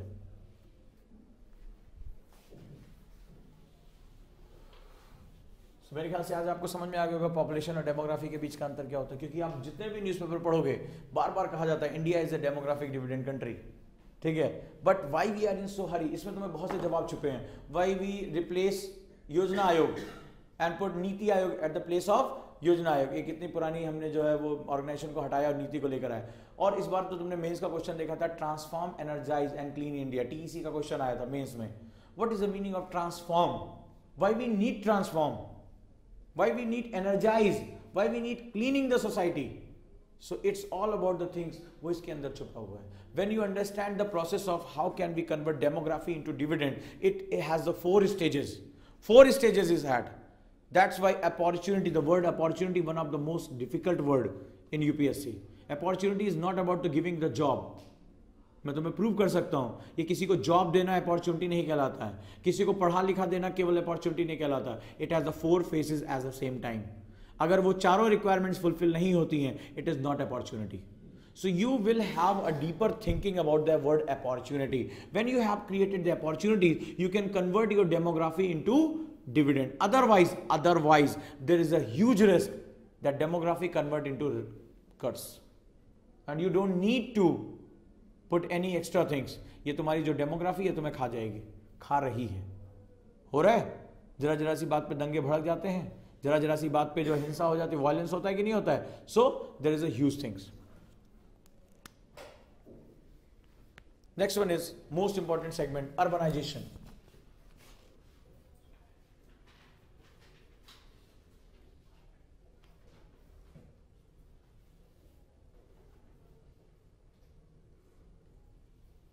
Their problems and remedies. Very important. Their remedies. What is the meaning of urbanization? Where there are lesser people involved in the agriculture and the other sectors such as manufacturing and the service sector is prevailing in that particular area. Which one has the more amenities than the rural area? और urbanization actually में अगर बात करें ये बहुत deeper है, ये अपनी जो डिफिनीशन है इससे थोड़ा सा डीपर है. आज के टर्म में जो अभी यूनाइटेड नेशंस की जो एक वर्ल्ड बैंक की रिपोर्ट आई है उसमें ये कहा गया है कि जो अर्बनाइजेशन होता है that is known as a growth engine. In terms of the India only 52 cities of the India contribute the 80% of the GDP. केवल 52 शहर जो हैं वो भारत की जीडीपी में 80% कंट्रीब्यूशन कर रहे हैं, राइट. चाइना जो लगभग उसकी 50% पॉपुलेशन क्या हो चुकी है, अर्बनाइज हो चुकी है. हमारे यहाँ अर्बनाइजेशन के रेशियो क्या है, कम है. We have only 32% urbanisation, but we have fringing urbanisation. Fringing urbanization, that means we don't have a specific definition of the urbanization. We don't have the enough plans for the urbanization. That's why क्या हो रहा है, हमारे यहाँ बहुत ज़्यादा दिक्कतें हो रही हैं. शहरों में जाते हो, रहने की झंझट, ड्रेनेज सिस्टम नहीं है, पीने का पानी नहीं है, कंजेशन है, हवा गंदी है, पॉल्यूशन है. ये सब क्या, this is the by product of urbanisation. So क्या क्या प्रॉब्लम हो सकती हैं, और सबसे important why these problem arises, क्यों ये जनरेट हो रही हैं. That is one of the biggest challenging thing, right. So सवाल है कि अब जैसे साउथ एशिया की वर्ल्ड बैंक की रिपोर्ट आई साउथ एशिया में, उसने कहा जो इंडिया का अर्बनाइजेशन है वो मेसी और हिडन है. The India's urbanisation is messy and hidden. That means क्या, उसने कहा कि हमारे डॉक्यूमेंट्स में we have only 32% people according to the official document which is urbanized. Suppose that this is the Delhi और इसके आसपास स्लम्स जनरेट होती कि नहीं. आप संत नगर जाते हो, बुराड़ी जाते हो कि नहीं जाते हो रहने, वो क्या है, वो बहुत अर्बनाइज एरिया है. वो पहले क्या था, वो एक तरह से फ्लड प्लेन था, फिर धीरे धीरे वहां पर आबादी बनने लगी और फिर क्या हुआ, वहां पर सड़कें, अब देखो वहां कितना कंजेशन होता है. कभी गए हो संत नगर, बुराड़ी, वजीराबाद, तो यहाँ पे क्या होता है, यहाँ पे कंजेशंस होते हैं. ये आउटर एरिया, आउटर स्कर्ट है, लोअर साइड में है, यानी कि वो यमुना का फ्लड प्लेन है. अब क्या हो रहा है, धीरे धीरे इसकी वजह से ये क्या होगा, आउटर एरिया में आकर रहना शुरू हो जाता है. अब देखो इसके नुकसान क्या होते हैं. गवर्नमेंट ऑफिसर के हिसाब से कितना तुम्हारे पास अर्बनाइज पॉपुलेशन है, 32%, ठीक है, ये हमारी टोटल पॉपुलेशन है. सपोज दैट गवर्नमेंट ने इसके लिए क्या किया, रिसोर्सेज यानी बजट एलोकेट किया कि भाई इस 32, मान लो 32 लोग हैं, ठीक है, तो 32 लोगों के लिए 100 रुपए क्या होने चाहिए, एलोकेट होने चाहिए. But how much people living in this particular area, वो कहता है 51%. 51% according to the World Bank report. कितना डिफरेंस आया, लगभग 19% का, है ना. ये 19 लोग, थोड़ी देर के लिए मान लेते हैं 19 लोग. Are they get any budget, are they getting any budget, कोई रिसोर्स एलोकेट हो रहा है उनके लिए, कुछ नहीं हो रहा है. सो विदाउट रिसोर्सेज इनकी लाइफ में इन्हेंसमेंट होगी, नहीं होगी. And they started to develop slums. Slums, झुग्गी झोपड़ी डेवलप करना शुरू कर देंगे, बिकॉज रिसोर्सेज तो केवल इतने लोगों के लिए आए थे ना, और इतने रिसोर्सेज थे, लेकिन एक्चुअली में रह कितने रहे, ज्यादा लोग रह रहे हैं। अब ये क्या होगा, रिसोर्सलेस हो जाएंगे, उनके पास ना तो मकान मिलेंगे, ना उनको खाने पीने का मिलेगा। अब इसके दूसरा नुकसान देखो, प्लानिंग में आपने सोचा कि ये जो 32 लोग रह रहे हैं, हर आदमी 1 लीटर पानी क्या करेगा, निकालेगा अपने खाने पीने जब इस्तेमाल करना है 1 लीटर पानी, तो 32 लोगों के लिए कितना पानी की आवश्यकता है, 32 litre. Suppose that 32 litres you need 32 litre पानी वाटर। रह कितने रहे हो, 51। नीड कितनी है, 51 की। Is there any shortage of water, of course there will be a huge shortage of water. और 90 लोग या तो ये भी नहीं पाएंगे, ये भी नहीं पाएंगे, या ये क्या होगा, जितनी उनकी रिक्वायरमेंट है उससे कम पाएंगे। You are living in Delhi, capital of the India, और यहीं चले जाना कालका जी मॉर्निंग में, और देखना कि पानी के लिए वहां लड़ाई कैसे होती है। एक टैंकर आता है और पूरी पूरी फैमिली सिर्फ हार्डली 10 लीटर पानी के लिए वो एक दूसरे को मारा मारी करते हैं। दिल्ली में बात कर रहा हूं, अभी मैं राजस्थान, गुजरात और ये सब छोड़ दो यार, सबके बारे में बात नहीं करूंगा मैं, बात की बात है। I am talking about the Delhi, और वहां पे क्या है, पानी की अवेलेबिलिटी नहीं है, जस्ट बिकॉज ऑफ हमारी अर्बनाइजेशन जो है ना वो मेसी और हिडन है। So we need to improve the urbanisation, that is the most important segment. यहां से क्वेश्चन ना आए ऐसा संभव नहीं है। So what are the reasons of this particular push and pull factor, इतना क्राउड क्यों है यहाँ पर, ठीक है, क्या सेगमेंट चल रहा है और इसके रेमेडीज क्या हो सकते हैं, चाहे वो स्मार्ट सिटी हो, चाहे रूरल अर्बन मिशन हो, कुछ भी हो, इसके बारे में बात करेंगे। That is a huge concept, बहुत बड़ा कॉन्सेप्ट है ये, इस पर हमें बहुत फोकस करके रखना है। डन, चलो मैं उम्मीद करूंगा कि इसके बाद आप सिनॉप्सिस फिर लिख कर लाएंगे। मैंने कल 2 चीजें आपसे कही थी, एक डायरी और दूसरा सिनॉप्सिस। आज हम लोगों ने बहुत अच्छे पॉइंट्स डिस्कस किए, बहुत डीपर थॉट डिस्कस किए, और ये एक्चुअली मानो ये तुम्हारी सीडिंग है। अगर तुम इसको कंटिन्यू करके लेकर चलते हो, so nobody can stop you, because at that particular point आज तुम्हें बहुत बारीक चीजें समझ में आएंगी। What is the meaning of inclusion? What is the meaning of financial inclusion? How can we get the financial inclusion? Is it possible to get the financial inclusion without the digital inclusion? What is the meaning of culture? How a bigger culture can assimilate the smaller culture? Why there is a clashes of the culture? What is the meaning of tolerance, intolerance and acceptance? So बहुत ही huge हम लोगों ने discuss किया. What is the meaning of population and demography? How can you convert the demography into dividend? And if you are unable to convert the demography into dividend, there will be demographic curse, and that will be a huge pressure on yourself. तो तुम्हें कहीं और ढूंढने की जरूरत नहीं पड़ेगी, तुम्हारे यहाँ बुरहान वानी होंगे, तुम्हारा यूथ होगा, तुम्हारा यूथ ही तुम्हारी आर्मी के खिलाफ क्या करेगा, पत्थर उठाएगा कि नहीं उठाएगा, करेगा। सो ये सारी चीजें, दैट मीन्स आपको हमेशा अलर्ट रहना है। मैं जो इतना टाइम जो दे रहा हूं, इतनी एनर्जी जो मैं लगा रहा हूं, वो इसीलिए लगा रहा हूं कि फर्स्ट स्टेप तुम्हारी एक क्यूरियोसिटी अब मेरे ख्याल से जनरेट होनी शुरू हो गई होगी कि हम क्या पढ़ने जा रहे हैं, इस पूरी जर्नी में हम क्या पढ़ेंगे, यही हमें नहीं पता होता है। हम शुरू करते हैं, अरे आज तो हिस्ट्री की क्लास है, अरे आज तो ज्योग्राफी की क्लास है।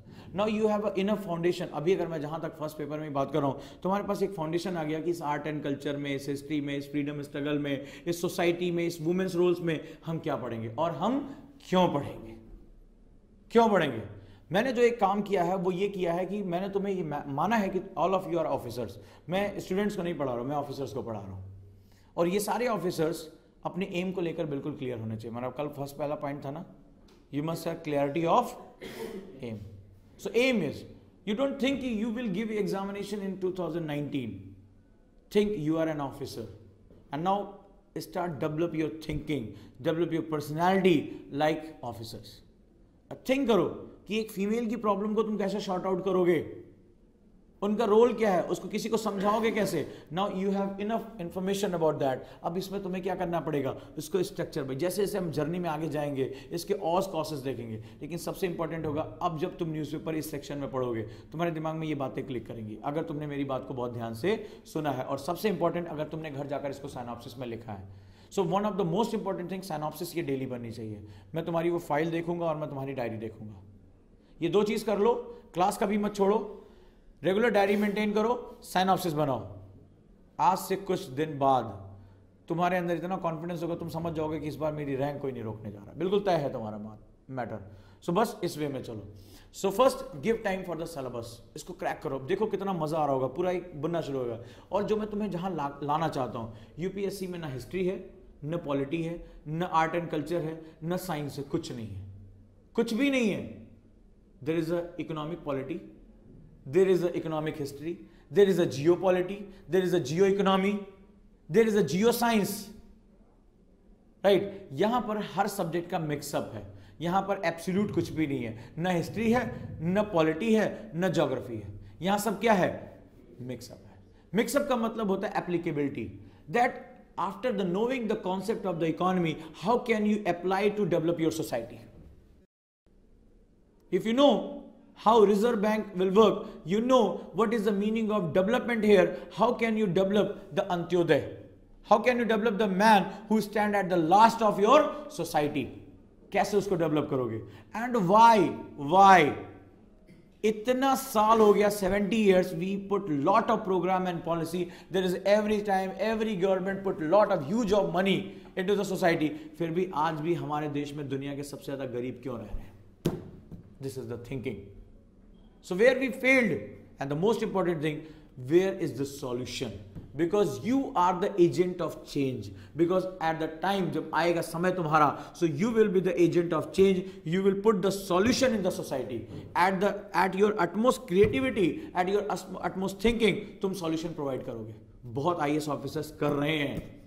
कल भी मैंने तुम लोगों से डिस्कस किया था that Atulya Bharat, Incredible India, Ajit Doval, all are the solution givers, जिन्होंने सॉल्यूशन दिया और लोगों की लाइफ में क्या किया है? चेंज किया है. So start thinking like that. आज जाओ और इसके सारे पॉइंट्स लिखो.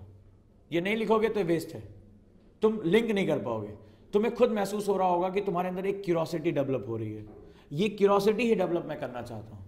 You will act as a magnet. अब जब न्यूज़पेपर खुलेगा, सो तुम्हें सोचोगे कि where is the inclusion, where is the financial inclusion and where is the digital inclusion, and you will try to line up the things. हम क्या होता है, हमारा स्टूडेंट जो अवेयर नहीं होता ना, वो गड्ढे में ढूंढता है ये पढ़ना है वो पढ़ना है. तुम क्या करोगे? चीज़ों को लाइन अप करना शुरू करोगे, और उसके बाद जब लाइन अप हो जाएंगी तो इनको क्या करोगे? इंटरडिसिप्लिनरी अप्रोच में लेकर आओगे. How this history associated with the geography. If you want to find out the solution of the India and Pakistan, how can you avoid the history and of the geography? भाई हम किसी दूसरे देश से अलग तरह से बिहेव कर सकते हैं, लेकिन पाकिस्तान तो हमारा इमीडिएट पड़ोसी है, उसको इरेज थोड़े ना कर दोगे. तो हमारी पॉलिसीज कैसी होनी चाहिए उसके टर्म में? उसके अकॉर्डिंग होनी चाहिए. How can we use economy and geography to improve the society? How can we use technology and science to improve the society, to eradicate the poverty, to help the womens, to help the children, to help the disabled? So इसका मतलब क्या हो रहा है? Always you are trying to mix up the things, and that is known as applicability. ठीक है, that is known as applicability and that is known as interdisciplinary approach. And one who has an interdisciplinary approach, सुना होगा ना, UPSC is all about जो अंतर विषय ज्ञान, interdisciplinary approach. Interdisciplinary मतलब जब तुम्हारे पास इतनी कैपेबिलिटी हो जाए कि तुम पूरी अथॉरिटी से जो तुमने हिस्ट्री में सीखा है वो तुम आज की सोसाइटी में इन्वॉल्व करो. समझ लेना तुम्हारा UPSC. And that particular classes give you such strength to develop the interdisciplinary approach. समझ में आनी शुरू हो गई होगी मेरे ख्याल से कि जो लीजेसी हमने अपने फ्रीडम स्ट्रगल में पाई थी वो आज हम कैसे लेकर जा सकते हैं. फीमेल की जो प्रॉब्लम्स है उसकी जड़ें हमारे इतिहास में छुपी हुई ना. जब जाकर किसी को समझाते हो कि भाई अगर वो जगा हुआ नहीं है, रिनासा में नहीं है, कल हम लोगों ने वर्ड यूज किया था कि भैया ये फीमेल को जो है वो बराबर का हक देना चाहिए, तो तुमसे क्या समझाता है कि ढोल गंवार शूद्र पशु नारी ये सब ताड़न के अधिकारी. तुलसीदास जी का एक श्लोक है, बोलते हैं ये सभी ताड़न यानी कि ये सभी क्या है? ये दंड के अधिकारी हैं. सो तुम उस सोसाइटी में चेंज कैसे लेकर आओगे? कैसे वो एक्सेप्ट कर लेगा कि भैया जो पुरुष और स्त्री दोनों क्या है? मेल और फीमेल इक्वल है, they are equal rights. So you need to struggle. अब स्ट्रगल करेगा कौन? पैट्रियार्की खुद या फीमेल को तुम्हें आगे लेकर जाना पड़ेगा. जरा ध्यान से देखो, जब ट्रिपल तलाक का मुद्दा आता है, मैं कंटेम्प्रोरी पे लेकर हर चीज को कंटेम्प्रोरी पे लाकर पटक दो. मैं तुम्हें यही सिखाऊंगा अपनी करंट की क्लासेस में कि हर चीज को लाकर करंट से बांध दो. यूपीएससी तुम्हारा है, बहुत ईजी एग्जाम है, शायद फर्स्ट अटेम्प्ट में ही तुम लोग निकाल ले जाओगे बड़े आराम से, बट इस वे में लेकर चलो. अब ट्रिपल तलाक का मुद्दा था तो क्या हुआ? सरकार हाथ नहीं डाल रही थी. सारे फीमेल ऑर्गेनाइजेशन को उन्होंने क्या किया? स्टिमुलेट किया, कैटेलाइट किया, आप आगे बढ़ो, बात करो. जब ये मुद्दा कहां गया? सुप्रीम कोर्ट में. सुप्रीम कोर्ट ने जब उस पर जो है कॉन्स्टिट्यूशनल बेंच बनी तो उसने एक बात कही, बहुत इंपॉर्टेंट लाइन थी कि जब जजमेंट में अगर ये मुद्दा रिलीजन का रहा, तो हमने तो वादा किया था कि रिलीजन में हाथ पैर हम नहीं डालेंगे, कोई भी स्टेट जो इसमें हस्तक्षेप इंटरफेयर नहीं करेगा, बट अगर ये मुद्दा, if this issue related to the womens right, so right में तो भैया हम हाथ पैर सब डाल देंगे। ये बात बोली थी, और जब जस्टिस आया तो क्या हुआ, किसके पक्ष में गया? यस, फीमेल्स के राइट क्या हो रहे हैं? वायलेट हो रहे हैं। सो जब फीमेल के राइट वायलेट हो रहे हैं, और आवाज किसने उठाई? फीमेल ऑर्गेनाइजेशन से उठाई। सो इसका मतलब है कि अगर फीमेल्स को अपना हक पाना है, सो उनको क्या करना पड़ेगा? एक मास मूवमेंट से गुजरना पड़ेगा। हो सकता है कि आज से 10 साल बाद, आज जो इतना हल्ला हुआ, कोई कह रहा है कि होना चाहिए, कोई कह रहा है नहीं होना चाहिए, आज से 10 साल बाद ये बातें क्या हो जाएं? पीछे चली जाएं। जैसे कभी सती प्रथा को लेकर हुई थी, विधवा विवाह को लेकर हुई थी, लेकिन आज की कोई बहुत बड़ी चीजें नहीं है। आज हम देख रहे हैं सती प्रथा नहीं है हमारे यहाँ। आज हम देखते हैं कि हाँ, विडो रीमैरिज यस करता है, एग्जिस्ट करता है। सो आफ्टर सम टाइम जब सोसाइटी आगे मूव कर जाएगी तो ये चीजें हमें क्या लगने लगेंगी? हल्की लगने लगेंगी। But at that particular time सोचो, एक ऑफिसर के रूप में आपको सोसाइटी के कितने बड़े हिस्से को मूवमेंट कराना पड़ेगा, और कितना मुश्किल होगा, कितने आपको जो है अपोजिशन से गुजरना पड़ेगा। So your argument should be very much clear, बहुत क्लियर होने चाहिए तुम्हारे आर्ग्यूमेंट, ठीक है। और यही आर्ग्यूमेंट की पावर मैं जनरेट करना चाहता हूं आप लोगों के साथ। डन? चलिए, तो फिर मुझे लगा यहां पर आप जाकर आज साइनॉप्सिस लिखेंगे, फर्दर पार्ट में कल आगे मूवमेंट करूंगा, और बड़ा अच्छा लगेगा कि अब अगर आप न्यूज़पेपर लेकर आओ क्लास में। Now we start it. Why should we wait कि हमारा सिलेबस खत्म होगा और हम तब पढ़ेंगे? मैं चाहता हूं कि उल्टा करें, हम अपने करंट अफेयर्स पे पूरी क्या करें? जोड़ दें। और मैंने आपसे कहा कि आज आपका कंटेम्प्रोरी एग्जाम है, आज की डेट में वो चाहता है, बट वो ये चाहता है कि जब आप कुछ भी पढ़ रहे हो सो आपके पास आर्ग्यूमेंटेटिव बेस होने चाहिए। और ये बेस, ये जो सब्जेक्ट आपको पढ़ाए जाएंगे, history, geography, polity, science, economy, ये क्या करेंगे? आपको आर्ग्यूमेंटेटिव बेस देंगे। जब आप किसी भी आर्ग्यूमेंट को करोगे, एक होता है होना चाहिए, एक नहीं होना चाहिए, शुड बेस, माइट बेस, और एक होता चाहिए कि जब होना चाहिए तो किस बेसिस पे होना चाहिए, और नहीं होना चाहिए तो किस बेसिस पे होना चाहिए। एक्चुअली में पूरा पेपर यूपीएससी का करंट है, और उस करंट के आसपास जो है ये जो आपके सब्जेक्ट्स होते हैं, ऑर्थोडॉक्स, स्टैटिक, ये आपको क्या कर देते हैं? आर्ग्यूमेंटेटिव बेस देते हैं। जब आप बात करोगे कि हिस्ट्री में भी ऐसा हुआ था, जब आप कहोगे पैट्रियार्की, सो आप कहोगे हड़प्पा का कल्चर जो था वो मैट्रियार्की नहीं था, बिल्कुल था, वहां मातृ देवी की पूजा होती थी, वहां फीमेल वर्शिप होती थी। सो आज क्यों नहीं हो सकती है? ये बताओ। जब तुम बात करोगे कि स्मार्ट सिटीज आना चाहिए, ये कंटेम्प्रोरी प्रोजेक्ट है, सो आप ये बात करोगे स्मार्ट सिटी में क्या था। जब आप आज बात करोगे कि भैया ड्रेनेज सिस्टम अच्छा होना चाहिए, वाटर सप्लाई अच्छी होनी चाहिए, सैनिटेशन अच्छा होना चाहिए, so you must have the clarity कि हड़प्पा में भी तो ऐसा था भाई।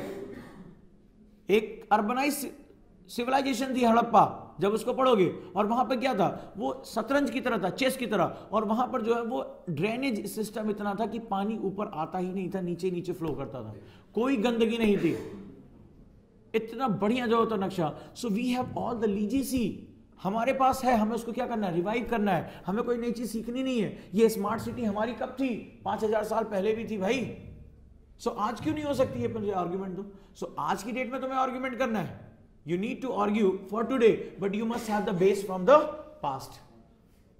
So these subjects, economy, polity, you don't need to recite the economy, polity. अरे भैया क्या होता है? तुम इकोनॉमिस्ट बनने नहीं जा रहे हो, तुम हिस्टोरियन बनने नहीं जा रहे हो, but you need arguments, just simple argument। कि जब हमारी कंट्री में किसी ने आर्ग्यूमेंट आया कि स्मार्ट सिटी, अभी India is not prepare for the smart city because we have huge population, इतनी गंदगी है, अभी भी ओपन डिफिकेशन हमारे यहाँ पाया जाता है। So how can you say we are not prepare about the smart city, as we have the first smart city in the world, we had the first smart city in the world, that is Harappa civilisation. So examiner कहेगा yes yes, he has the right argument. So how can you say we had the legacy, we have the ruins in Harappa and Mohenjo-daro, we have granary, we have storage system, we have drainage system, we have a very well civilized structures, or one of the biggest civilian culture at that particular time. So अगर 5000 साल पहले कर सकते तो आज भैया क्यों नहीं कर सकते? तुम ये पहले बताओ, क्यों नहीं कर सकते? So अब यहां तुमने देखा तुम्हारे आर्ग्यूमेंट में क्या आ गया? एक बेस आ गया, एक बेस आ गया। When you understand the economy, so how can you use the economic theorems, economic principle to eradicate the poverty, to give the inclusion to everyone? अब आज तुमने सीखा कि यार अगर मैं एक काम करूं, मैं जो बेनिफिट दे रहा है और जो बेनिफिट ले रहा है उनके बीच की डिस्टेंस खत्म कर दूं, मामला साफ हो गया काम। क्योंकि ये चेन जितनी लंबी होगी मीडिएटर उतना ज्यादा आता जाएगा, और मीडिएटर जितना ज्यादा आता जाएगा उतना ही मामला खराब कर देगा। सो हुआ कुछ चेंज आया, यही चेंज हमें लेकर आना, ये हमें थिंक करना है। सबसे पहले सिलेबस पे अपनी पूरी पकड़ बनाओ। इसकी थीम्स क्या, बहुत डीप पर यह सिलेबस है, बहुत डीप बनाया गया इसको। इस सिलेबस को तुमने पकड़ लिया तो अभी देखना एक हफ्ते बाद तुम्हें जो न्यूज़पेपर अगर नहीं पढ़ते होगे या अपडेट नहीं कर दोगे, मजा आना शुरू हो जाएगा। तुम्हें पता चल जाएगा मैं ये क्या पढ़ने जा रहा हूँ, पेपर कौन सा 1 पढ़ने जा रहा हूँ, 2 पढ़ने जा रहा हूँ, सबसे बड़ी बात क्यों पढ़ने जा रहा हूँ। तुम्हारा काम यही आसान हो जाएगा। और मैं चाहता हूँ कि इस क्लास से फर्स्ट अटेम्प्ट में रिजल्ट आए, ये मेरा होल सोल गोल है। और रिजल्ट भी कौन सा मैंने कल बता दिया था, 51 मेरे पास है, रिजल्ट आ चुका है। मेरी भूख प्यास बहुत बड़ी है, मुझे 1 से लेकर 50 के अंदर चाहिए, ठीक। अब 51 से नीचे मुझे नहीं जाना, मुझे जो है अब 1 से लेकर 50 तक का रिजल्ट चाहिए, और आपकी जिम्मेदारी है वो, ठीक है। रास्ते में बता दूंगा। चलिए कल मिलते हैं हम लोग।